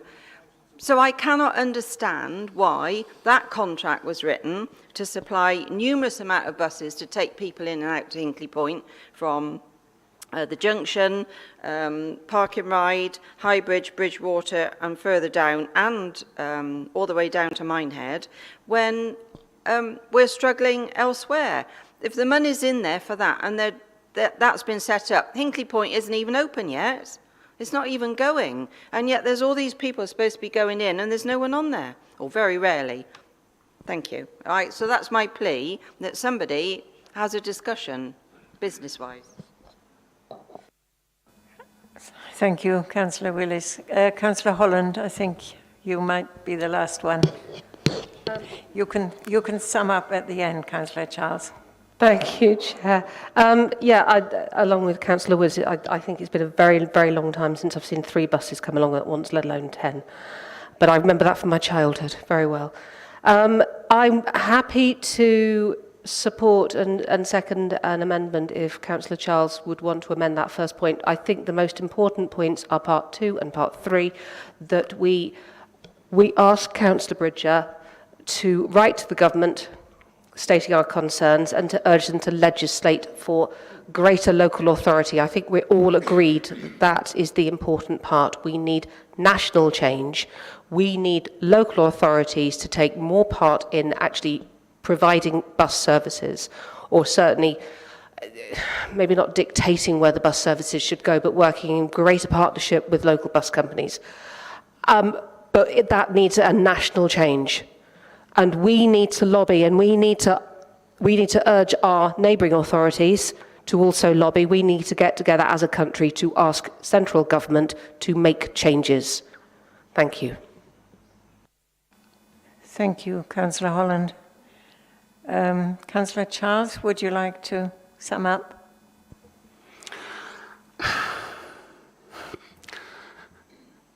It's times like these when I despair. I really do. Yes, to answer John Crockford Hawley's point, what does it propose? What does it actually change? Nothing. No, it doesn't change anything at all. What it does is it gives the people that I know, because I've just checked, who are waiting on Facebook, a sense that their council cares about them. A sense that their council is hearing their pain. A sense that their council is there with them. It's not about bureaucracy, it's not about waiting for this funding, it's about people hurting. And it's about finding that their elected officials are with them. Take what motion you like, take what amendment you like. The points have been made here tonight. I'm quite happy for you to accept whatever your amendment. I'm quite happy for John to talk to his heart's content in his scrutiny panel about it. But you're going to disappoint people yet again. And in a world where people have less and less confidence in our elected officials to be here for their voices, to hear their pain and hear their suffering, you're just going to put another dagger in their heart. But go ahead, do your amendments. I don't mind. Thank you, Councillor Charles. I do not believe we have any amendments, so we are just going to a vote. All those in favour?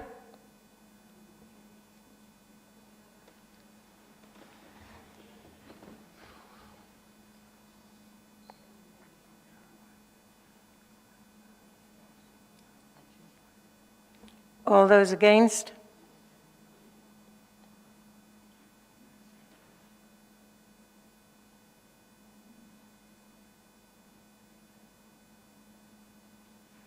Any abstentions?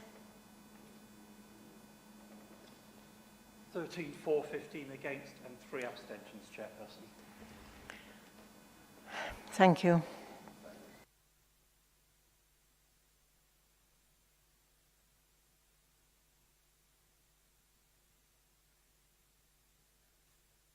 Yes, Councillor Gibbons, I believe you're going to give a report on corporate parenting. Thank you. You'll be pleased to know that it's my pleasure to actually hand over to our young director, Bethany Swan, who's been waiting here very patiently, enjoying, I hope, the interesting debates.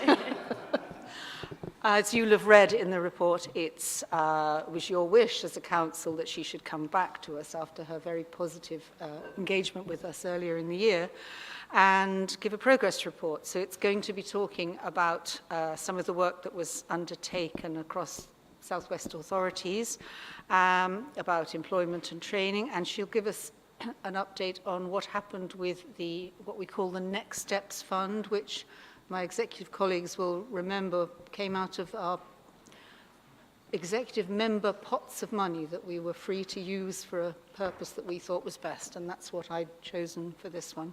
And she'll also take us through a very comprehensive report that we gave to Mark Riddell, who came down to speak to us last year and gave us some recommendations about how we look after our care leavers and improve services. And he came again this year. We gave a presentation which Beth had worked very hard on, and I'm going to hand over to her now, so you won't have to listen to me. Thank you, Beth. Thank you, and hi everyone. I'm Beth Swan for those that don't know me and for those that are on Teams. I can't see you, but you know, the sentiment's there. So can I have my slides, please? Okay, so we're going to be talking about in this presentation, I know you guys have done a lot of listening today, and I am very appreciative of the discussions that have been going on. I have been absolutely sort of enthralled to be involved in this and to hear everything that's going on.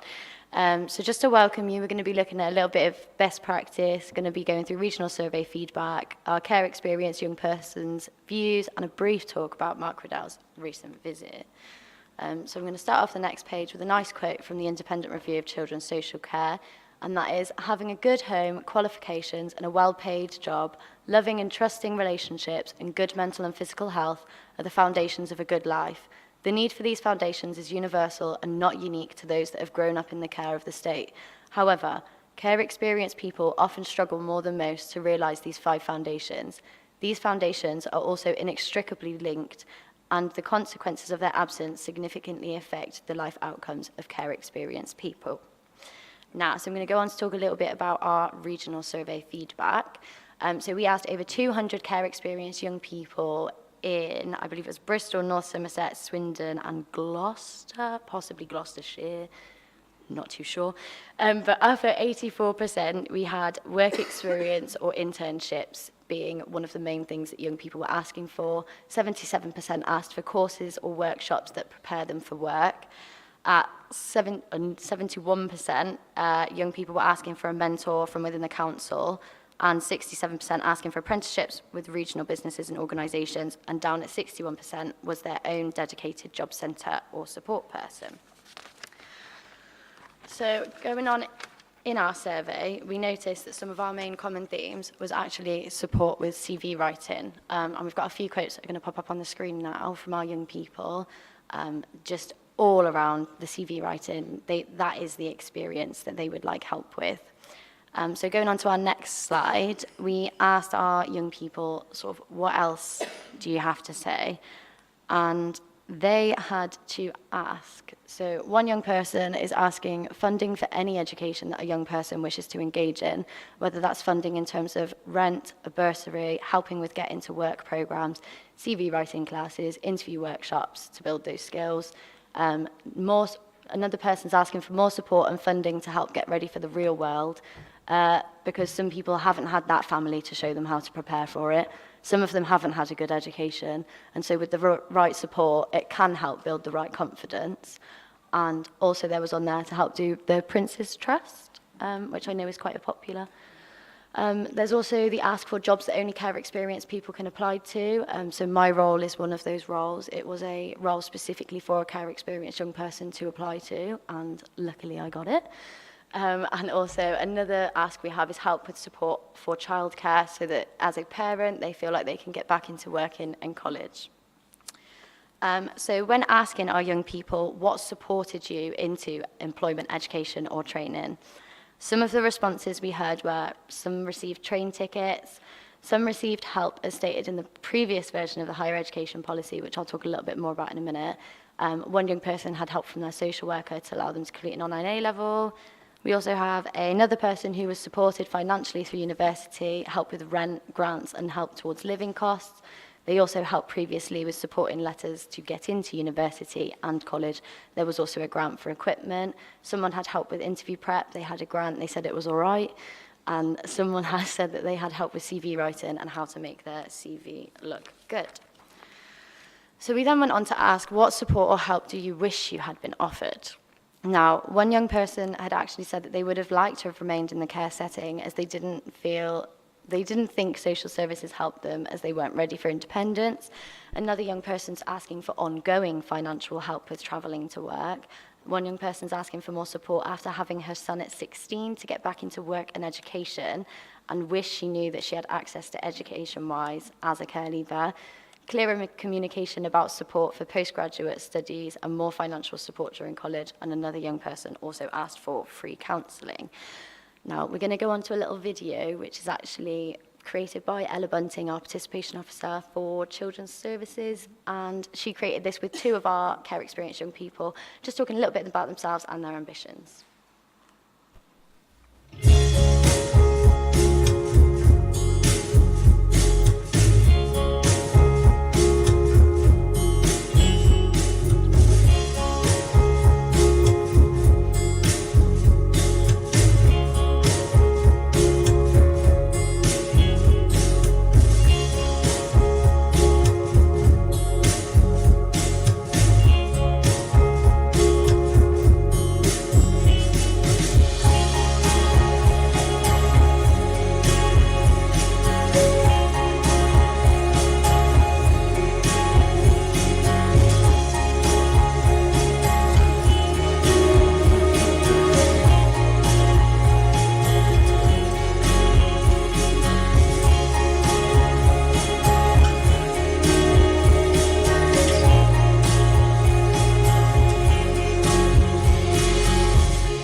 So I can go on to say that Jazz is actually now employed with the local authority as a leaving care PA, and Egla has done her crane slinging course, and it's also actually incredibly convenient that she did a bus driving course.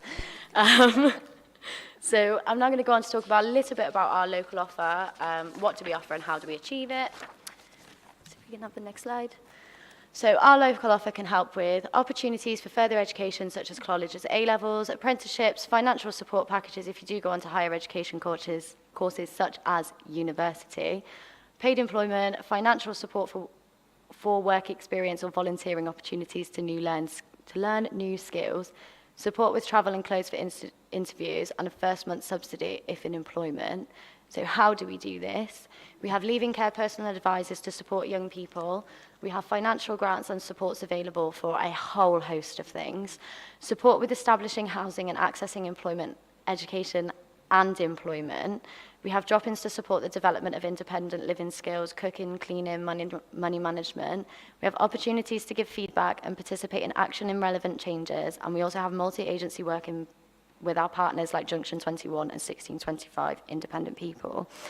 So I'm going to go on to talk a lot more about that now. So these are some of our examples of best practice, some of the things that we have going on, some of the companies that we work with, some of the groups that we work with. So what I spoke about a little bit just then was Junction 21, and that is our mentoring and advocacy service for children and young people. There's a new service for advocacy for our child protection conferences, which I believe is launching soon if it hasn't already launched. We also, I said I was going to bring up the Next Steps Fund. So obviously Egla and Jazz, I believe, also had help from the Next Steps Fund, but in the next slide there is a little bit more on that. So one of our young people was able to train for a security license. Another young person was able to book onto a tall ships trip. One young person was able to buy a bike to get to college. Another young person was able to drive and access college independently. Our young person in the top right there is actually a tree surgeon. He was given the next steps enabled him to get a chainsaw and also have a car to help him get to those trees. I think it's absolutely impressive that he's just doing all these magnificent things. We also have another young person on the bottom left. He was actually helped to do his Duke of Edinburgh. It was his gold Duke of Edinburgh, that was it. So I'm actually increasingly impressed. I don't know if anyone's done their Duke of Edinburgh before, but it's hard. So I thought, you know, it's really fantastic that our young people are getting these opportunities to do this with the funds that were allocated by our elected members. So we're going to go on to a little bit more about our wider examples of best practice now. So we are reviewing and changing policies in accordance with the need. So for example, we've recently just changed the higher education policy so that any young person, care experienced young person going on to study a master's is given £2,000 bursary, I believe it is, and they are also offered a mentorship. We're working closely with our partners like Avon and Somerset Police and Bristol, North Somerset and South Gloucester, sort of the health side of things, with independent advisory groups. I'm working specifically with the Leaving Care team around the stop and search processes that are going on. We're also looking at creating a bespoke traineeship for care experienced young adults alongside Western College. We're conducting a lot of research into education and gathering feedback from our young people about what exactly it is they want post-16. We're working towards identifying actual need and not perceived need, doing this not just by working closely with our care experienced young people, but actually bringing in apps like Mind of My Own, where it is absolutely authentically the young person's voice put into a PDF, sent to their worker, that can then be shared with the relevant parties. So schools can be involved, health can be involved, and that can actually sort of strengthen that multi-agency working. And also introducing a rent guarantor scheme, which is in an aim to help young people get into privatised rent. So now I'm going to go on to our Mark Riddell visit. So for those of you that don't know, in 2017, the Secretary of State appointed Mark to help local authorities implement new duties introduced through the Children and Social Work Act and to ensure that senior managers buy in to improve their local offer. So one of the points was that the strengthening of the membership of our corporate parenting board is that now our board is chaired by the executive member for Children's Services and Lifelong Learning. Our members include the director of Children's Services, the assistant director who's not here with us, myself, as well as attendance from head of virtual schools alongside other counsellors. It's a big attendance. There's a lot of strengthening of the membership there. Along with that, there's also each meeting has a theme, so it provides stability and structure to the schedule yearly. We were also very proud to share with Mark our ambition to have 70% of our care experienced young adults in education, employment or training within the next 12 months. Our education, employment and training statistics are being improved by reviewing and enhancing our offers to care experienced young people and entering into our higher education, introducing financial support for those completing a master's degree, and obviously renewal of North Somerset's joint housing protocol and the new rent guarantors scheme, which I said earlier, which is helping to get young people into privatised housing. So the next page is a nice little quote, because I like to start and end on quotes. And this says, "Reach for the top of the tree and you may get to the first branch, but reach for the stars and you will get the top of the tree." This quote is by Lem Sisse, who is obviously Chancellor of the University of Manchester, and he is also a care experienced care experienced person. So on the last slide, I am asking you what you can do to help, but not what you can do to help as councillors. We are asking you what you can do to help as corporate parents, because as corporate parents, you are some of you, to most of our young people, are the closest thing to a parent they will get. And we are asking you not what you would do for us as care leavers or care experienced young people, but what you would do for us as your corporate children. Thank you.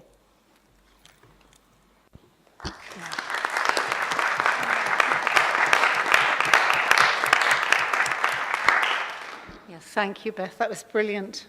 And indeed, I'd just like to reiterate, my invitation that I always make to all councillors, that you're welcome to attend the corporate parenting panel, even if you're not a member. Just let us know, because I think 50 councillors in one go would be a lot to deal with. But yeah, it'd be great to have more people come along. It really is a great panel, and it's quite empowering to see what we're doing. And Beth is a large part of that. And again, yeah, what can you do? You are a corporate parent. I know lots of you have made offers in the past, and COVID got in the way. So it's not too late to revive those offers of mentorship or whatever else. Steve. Thank you. That was great. Wonderfully articulate, passionate, and a really good news story, and just a fantastic example of good presenting without over-politicising it. What I wondered, and it's not aimed at anybody in particular, me included, how can we get involved? Because you're quite right, we did have a session on Teams during the lockdown, didn't we, where lots of us pledged all sorts of things, and I put a big long list of things in that I'd love to help with, and that offer's still there. All the things I offered back then, I'd have to go and have a look at it. I'm still happy to pledge my support and help. So I don't know if we want to revisit that form, or I don't know, but... Yeah, definitely. I think we were looking again at that list, and some things have been delivered. I mean, some of you did step up, and like Councillor Petty and others, and we have taken up those offers. Councillor Richardson, who's not here, did get a wonderful offer for children in care with pottery classes, wasn't it? Yes, that was very popular. So there's quite a lot going on, but yeah, I mean, if you want to come to our next panel and talk to us about what you can do, most welcome. But as you've heard, CV assistance with CV writing, maybe help with preparing for job interviews, things like that we've all been through, and we would do for our own kids, we can do for our children here. Thank you very much. Thank you, Beth, for your lovely presentation. I think we needed that. Councillor Griggs. Well, let's put some meat on the bones. Beth has been attending our task and finish group for children in care and children not in education, employment and training. We've had a number of meetings, and Beth, along with the panel members, we have put together an outcome sheet which is currently just being finalised, and part of that outcome sheet is there is a care leavers area in the town hall. We've got a plan where we can actually take on board what the care leavers are saying to us, things about a whiteboard and a pen to start with, and we will be bringing to you actual requests from the care leavers that they've communicated to Beth via the room through the red door, and bringing to you and saying, can you come and do this? There's lots of issues with safeguarding, which obviously we've got to take on board, but we've got all of that under control, and all your offers of help will be certainly, as soon as we've got our outcome sheet finalised, and Beth is certainly on it with me, we'll be asking you to do something. So watch this space. And thank you very much, Beth, for all your help with the Task and Finish group, and to all the members who've been coming and being so supportive and helpful in how we can move forward. Thank you very much, Councillor Griggs. Councillor Solomon. I was just going to comment on that last quote of yours. I'm a bit concerned about getting to the top of the tree now you've bought that student his own chainsaw.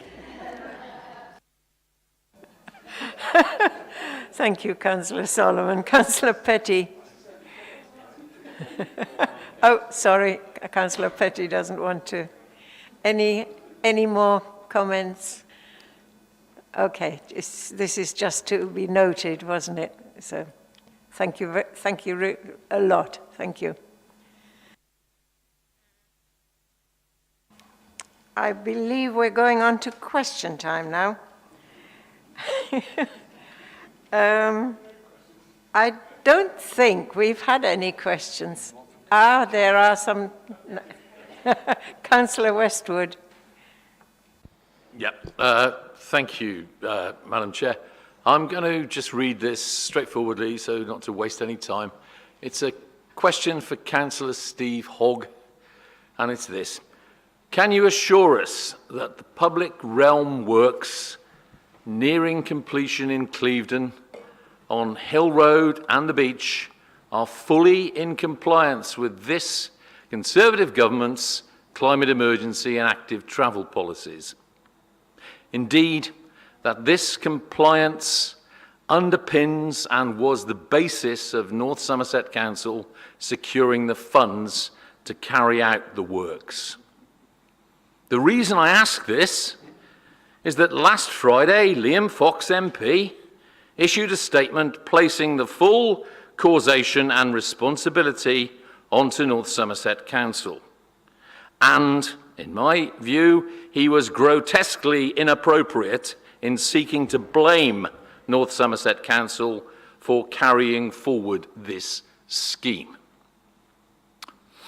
Furthermore, I wonder if Councillor Ashton, as leader of North Somerset Council Conservatives, would like to reassure us that his group fully supports North Somerset Council's actions with regard to this government-approved and funded project.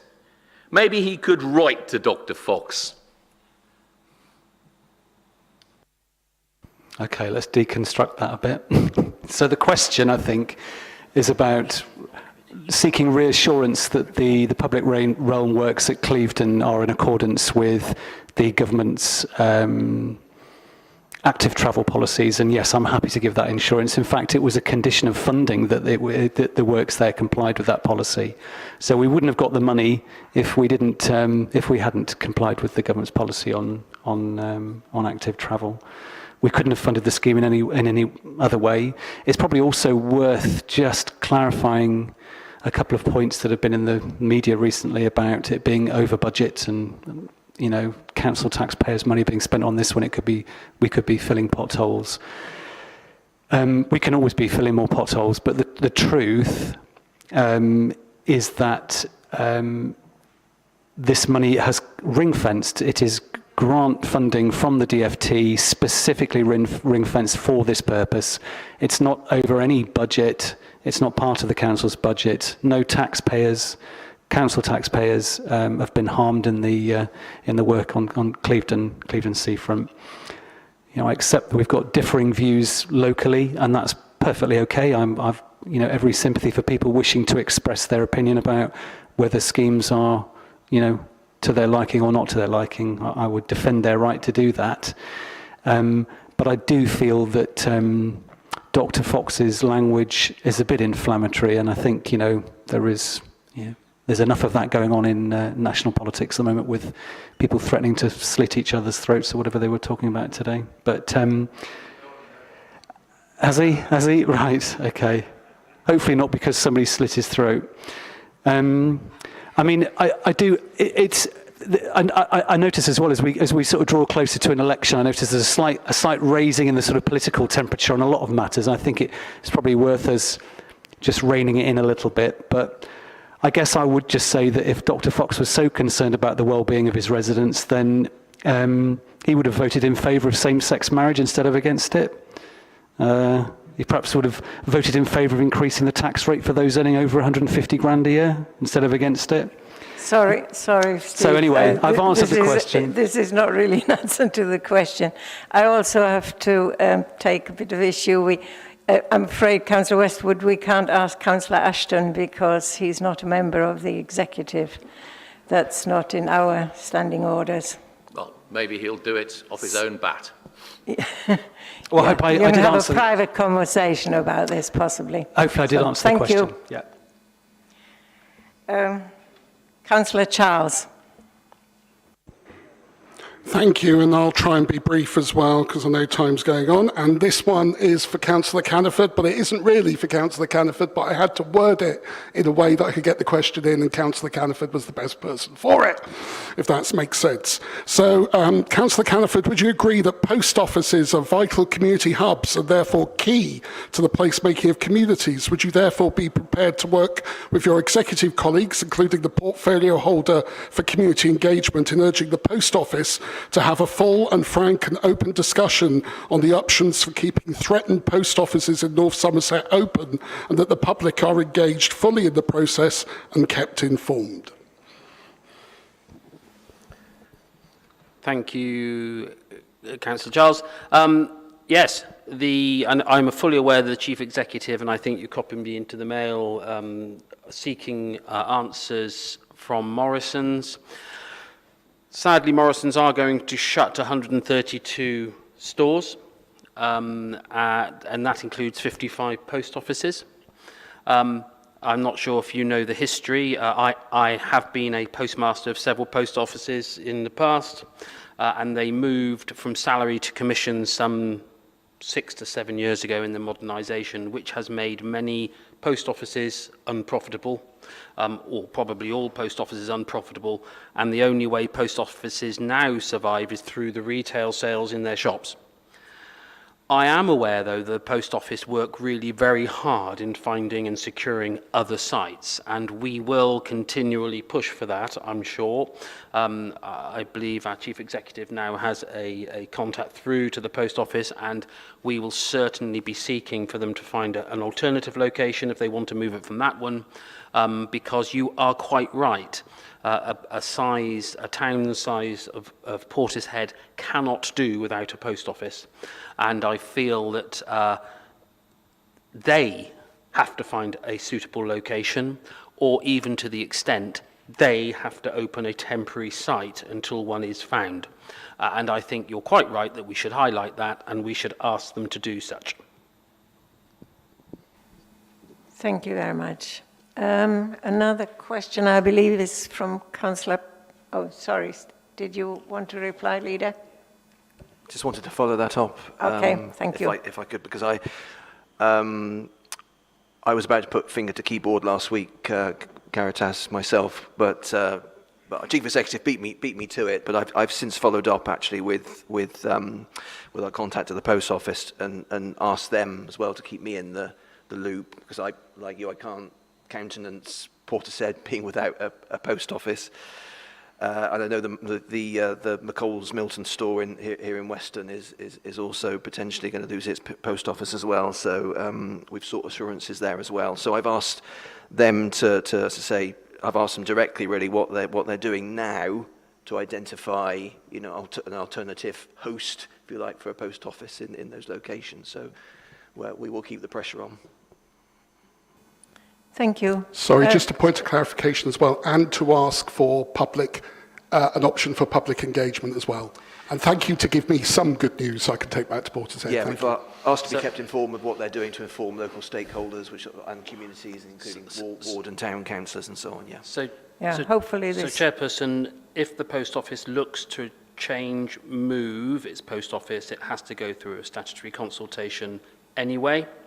So residents of Portishead, residents of Milton will have an opportunity to be involved in that consultation once they have found a suitable or unsuitable location to put it. So the post office will do a consultation. Thank you. Thank you both of you for answering Councillor Charles' question. Councillor Payne.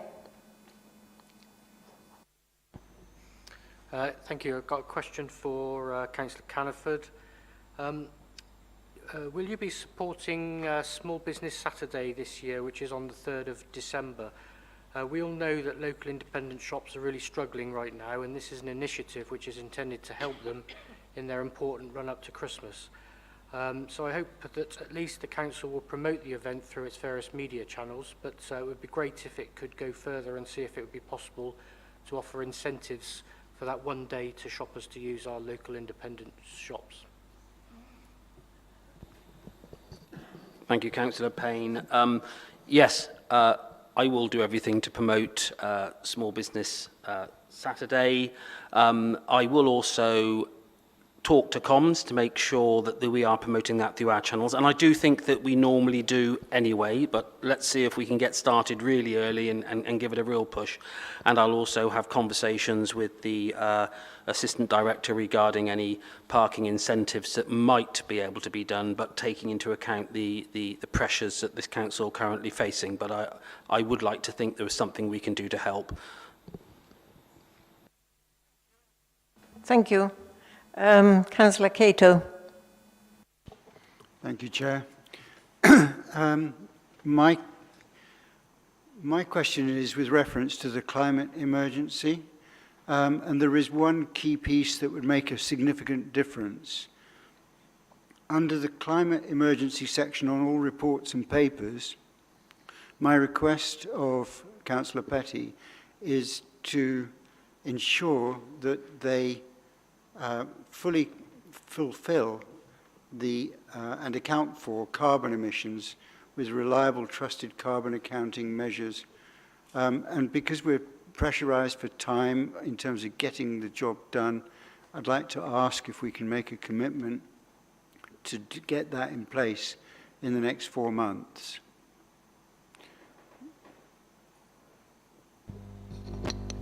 Thank you for your question, Councillor Cato. I would like to, we got a new project manager who started this week, so I think it is only fair to go back to the officers and discuss this with them.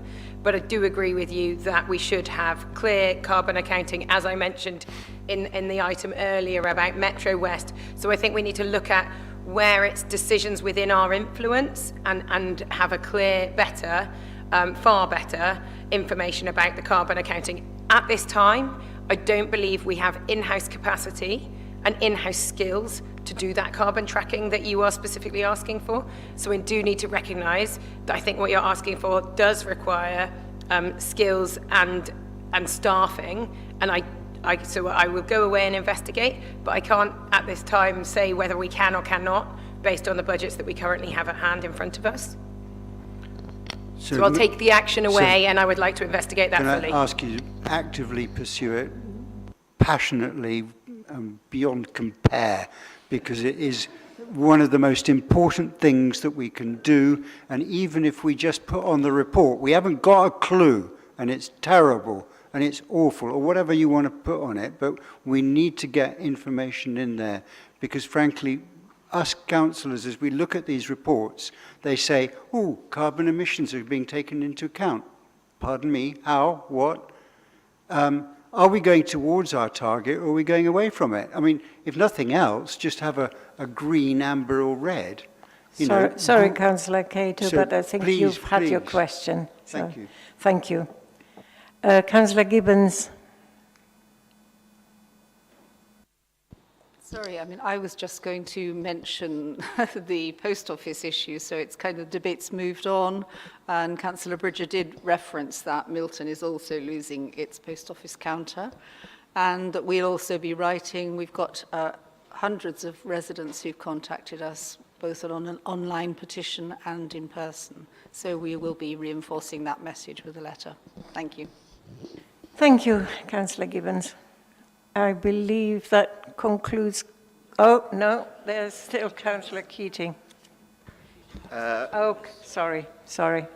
Yep, Councillor Keating first. Thank you. A question for Councillor Gibbons, please. You'll be aware of the controversy around the potential of siting a new special school in Churchill. Can you provide assurances that the concerns of residents will be taken account of by North Somerset and fed into DFE as they bring forward their planning application? I can certainly assure you that we will feed in those concerns to the DFE. Yes, absolutely. I know the area well, as you know, so I do understand the concerns. I believe the next question is Councillor Willis. Thank you, Dr. Chairperson. My question is for the leader. And before I ask it, I will thank Councillor Hogg for what he said a short while ago and intervened in my question before I asked it.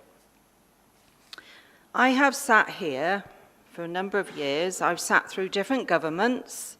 I have sat here with a Labour government. I have sat here with a coalition government.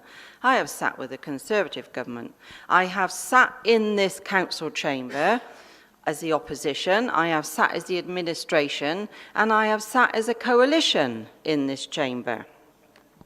And never, ever, in all of that time, apart from the last 3 years, have I sat and felt insulted and abused, to be quite honest, as well as bruised, the political reverberations that are said on stuff that's happening about a government that was voted in democratically by a country. Whether you like it or not, the majority got the vote. I don't care. Excuse me, I have the floor. This is what I'm talking about. Right? Respect. I'm asking the leader to make sure we have respect in this chamber. I have a view. I don't need to be shouted at by somebody whilst I've just spoken, saying, have I spoken to an MP? How does anyone know what I do? I don't shout about it. I just get on with it. I get on with the work. I don't... Sorry, Councillor Willis, but it's not really a question. It is a question. My question is to the leader. You're asking for respect in the debate. For respect in the debate. And I thank Councillor Hogg for already asking for that. Thank you. Thank you. I think it's your jurisdiction, isn't it? I don't have any jurisdiction in council meetings. I think you're the boss, aren't you, Cara? Yeah. Yes, I mean, obviously, I wasn't aware that anybody had shouted at anybody, certainly not at the moment during this meeting, as far as I could tell, unless something was happening that I wasn't aware of. But, of course, I would totally ask for respect in any debate, regardless of where it is, and certainly in this chamber. So I totally support that. And if it didn't happen, then it ought to be brought to somebody's attention. But it isn't, as far as going on about government policy, that is not within our jurisdiction. So, you know, yes, we very often need to bring things to the government which affect us directly, but we probably cannot question its existence, as you probably stated. So, yes, thank you very much. Are there any more questions? Councillor James. Thank you, Chair. This is a question, I believe, to Councillor Cartman. So earlier it was mentioned the Small Business Saturday, which is something the FSB are behind, the Federation of Small Businesses. In North Somerset, we've got loads of great small businesses that really add to the community. We've got the Hive, which is a brilliant organisation, the North Somerset Enterprise Agency, which help them all, and Oxford Instruments, which sort of deal in plasma technology, who do an amazing job attracting skilled people to sort of build a career with them. So why do I mention all of them? Well, I mention them because they are members of the West of England Good Employment Charter, which is something that North Somerset and the West of England Authority built together, and are trying to get other businesses to join to create secure work, more flexible work, real living wage, strong employee engagement and voice, fair recruitment, developing people within our community in terms of L&D, and improve health and well-being within our employers. So we sort of designed this brilliant accreditation scheme that more and more employees are getting behind, and hopefully if we evangelise our business community, we'll create a virtuous cycle where North Somerset and the West of England, where a lot of our residents work, becomes a better and better place. We designed this, but we aren't supporters of it. So could we sign up to be supporters, please, and do the things that we're trying to encourage our business community to do, joining the West of England Good Employment Charter? Thank you. Yes, certainly I'm aware of the scheme and support the initiative in its principles and its aims. I think if our support and joining can help other businesses come in behind us, then I think we should look at it. And I think I've just been passed a note that it's already being discussed by the economy group anyway, and we're moving forward with it. Lush, thanks. I believe that has brought us to the end of question time. Now, item 14, matters referred from previous meeting. I don't think there were any, no. So I believe it's my turn for my announcements. After all these passionate and really, really important discussions we've had tonight, it's a bit of light relief. I'm going to talk about the carnival and the invitations I've issued to you. There was quite a good uptake, but we still had quite a lot of empty spaces. And unfortunately, I must now say that I have now given those over to our foster families and our care leavers. So they're going to fill the empty spaces that were left in the winter gardens. So I'm afraid the ones that haven't come forward have now left it too late. So yes, I thought we might need a little bit of light relief after all of this. So that I'm looking forward to seeing those of you who have agreed to come on Friday evening watching the carnival. Let me just remind you that the roads into the centre of Weston close at 6 o'clock. So if you need to park and drive like I do, you have to be quite early. Make sure you're there in time to beat that deadline. Okay, thank you. Leaders' announcement. Thank you, Chair. I'm aware of the time, but there are a couple of things actually I wanted to say. They are very important. The first thing is 25th of November is a couple of weeks time, obviously, is White Ribbon Day, when men and boys are encouraged to wear the white ribbon to support and highlight a pledge, and that pledge is to never take part in or condone or stay silent about violence against women and girls. So I'm wearing the lanyard. When I recently met the Police and Crime Commissioner, he told me that incidents of domestic abuse raised significantly actually during men's football World Cups. So the 25th of November falls at the end of the first week of the forthcoming World Cup. So we should be mindful of that.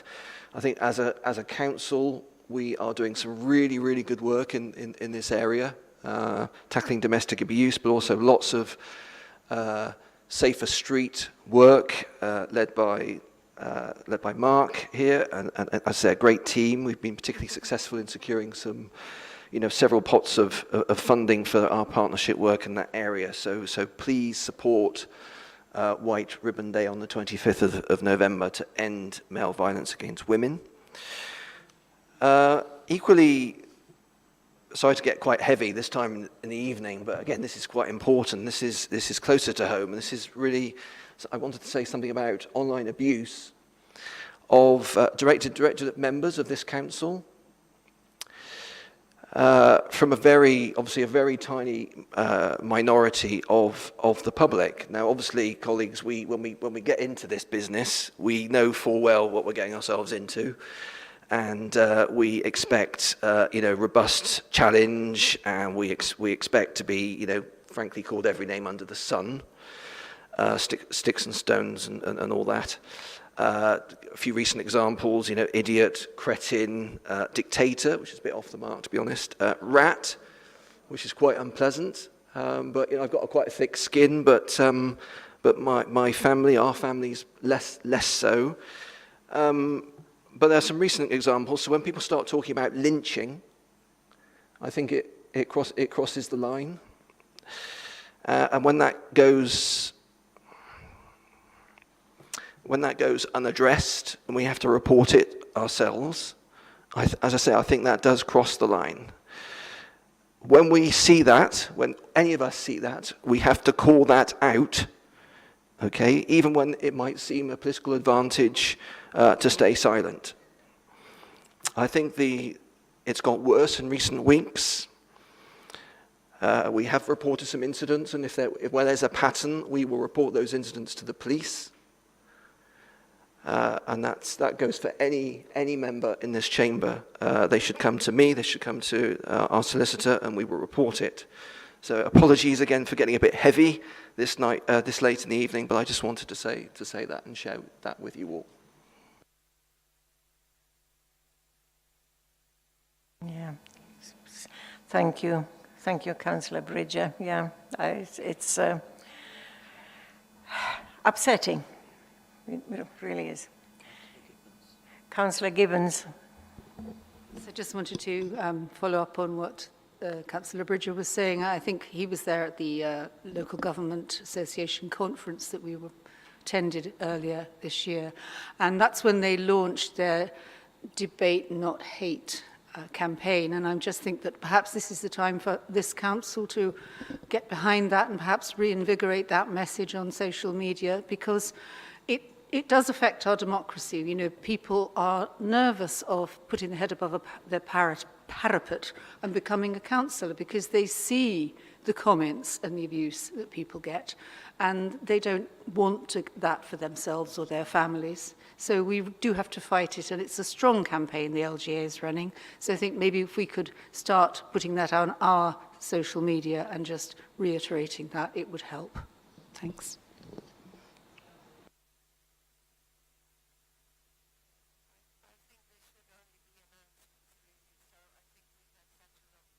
Sorry, we've had such a long evening. This is just an announcement by the leader, so I'm sure we all agree. I don't think there's any of us who disagrees. And Chief Executive announcements, is there anything? There is actually. It's with great sadness that I'm sharing the news that our colleague Monica Parker, who was a family support worker in the Children and Disability team, sadly passed away, died in service. So I just wanted to make councillors aware of that. She'll be greatly missed by everybody that knew her, and we send our heartfelt condolences to her friends, her family and her colleagues at this sad time. Thank you. Thank you very much for letting us know about this, Joe. Yeah. My personal condolences, definitely.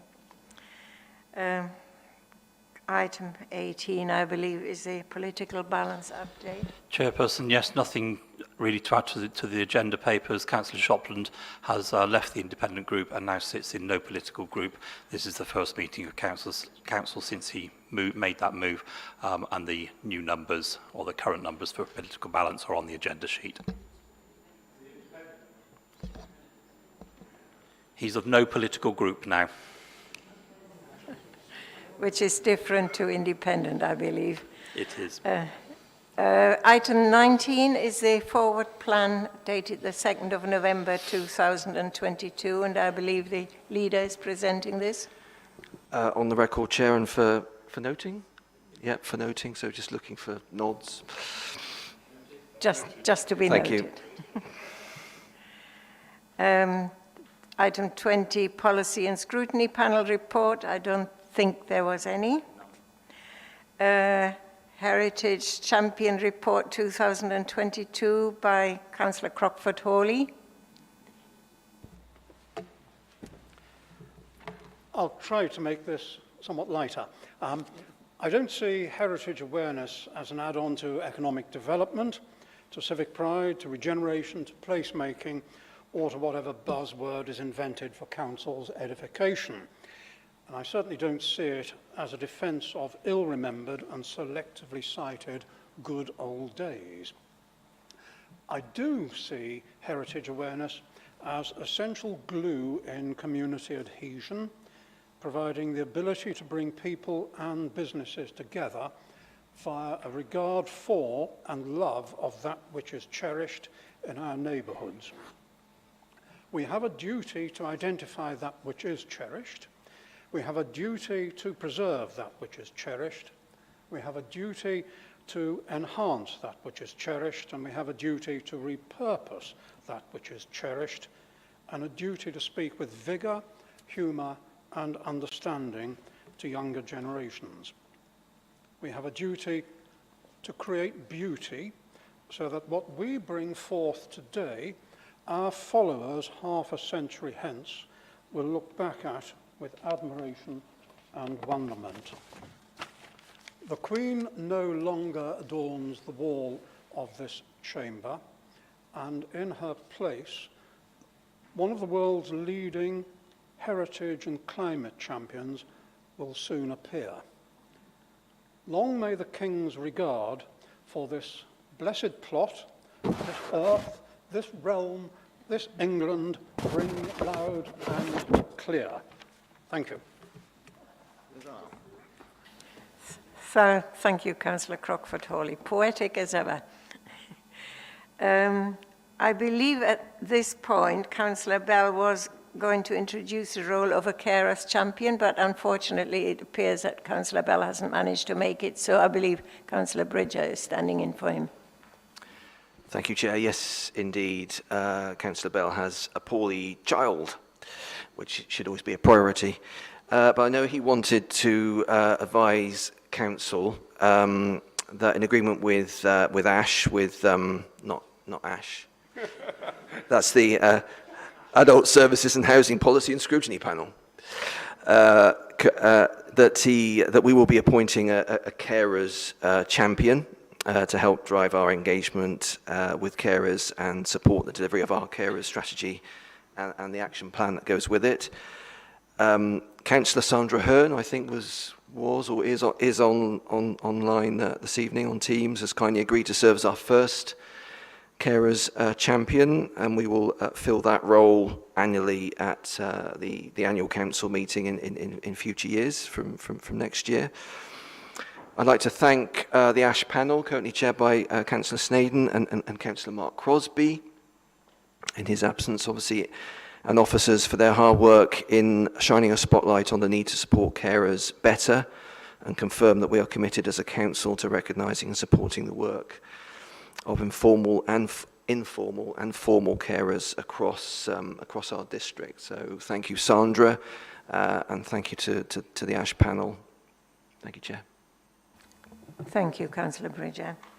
Item 23, reports and matters referred from other committees, etc. I don't think there are any. And then 24, reports on joint arrangements and external organizations and questions relating thereof. We've got a report from Councillor Jacobs and Davies on the Avon Fire Authority to be noted. Okay. And then a report from Councillor Crew on the Avon and Somerset Police and Crime Panel, also to be noted. Thank you. Oh, Councillor Willis. Yeah, thank you, Dr. Chair. Can I ask a question on it of Councillor Crew, please? I've had a resident, I've been dealing with Councillor Hogg, a resident who's had some issues with local traffic lights, etc., on crossings, pedestrian crossings, and rang 101 to say that there was a major problem over the weekend, and the 101 call centre gave her the North Somerset Council's out-of-hours number, which doesn't exist, didn't ring, so she didn't know what to do. So I asked that Councillor Crew could take it back to Avon and Somerset and say, can their call centre make sure that they've got the correct numbers on there for people to ring? Because the lady ended up ringing me early hours of Sunday morning about a beeping traffic light, which was like an alarm clock really for me, but there we go. So if I could ask that, please. Thank you, Councillor Willis, for raising this. Yes, I will do. Will you be able to do that, Councillor Crew? Thank you. Bristol Water Challenge Panel. There's a report from Councillor Richardson, also to be noted. Noted. So, 25. We have an item about dispensation regarding absence from meeting under Section 85 of the Local Government Act 72. Could you introduce that, please? Chairman, members will recall that they granted a dispensation previously to Councillor Crosby. I'm pleased to report that he is recovering, but slowly, and the time has come that he will need a renewal of that dispensation, otherwise he falls foul of the 6-month rule. So that's in the paper. I would also like to add, Councillor Butte joined us briefly earlier in the meeting on remote. I know for unfortunate reasons she has been unable and continues to be unable to join us personally, and I think Councillor Ashton would like to add her to the dispensations. Thank you, Chairman. I've had a number of emails from Jill, who is not well at all, and having spoken to the solicitor, I won't give out too many personal details, but just enough for you to agree that actually we ought to extend her time. The accident was on the 7th of September when Jill was returning from Taunton, where she'd collected a van, and on the way back the line of traffic that she was in came to a halt because somebody up front was turning right.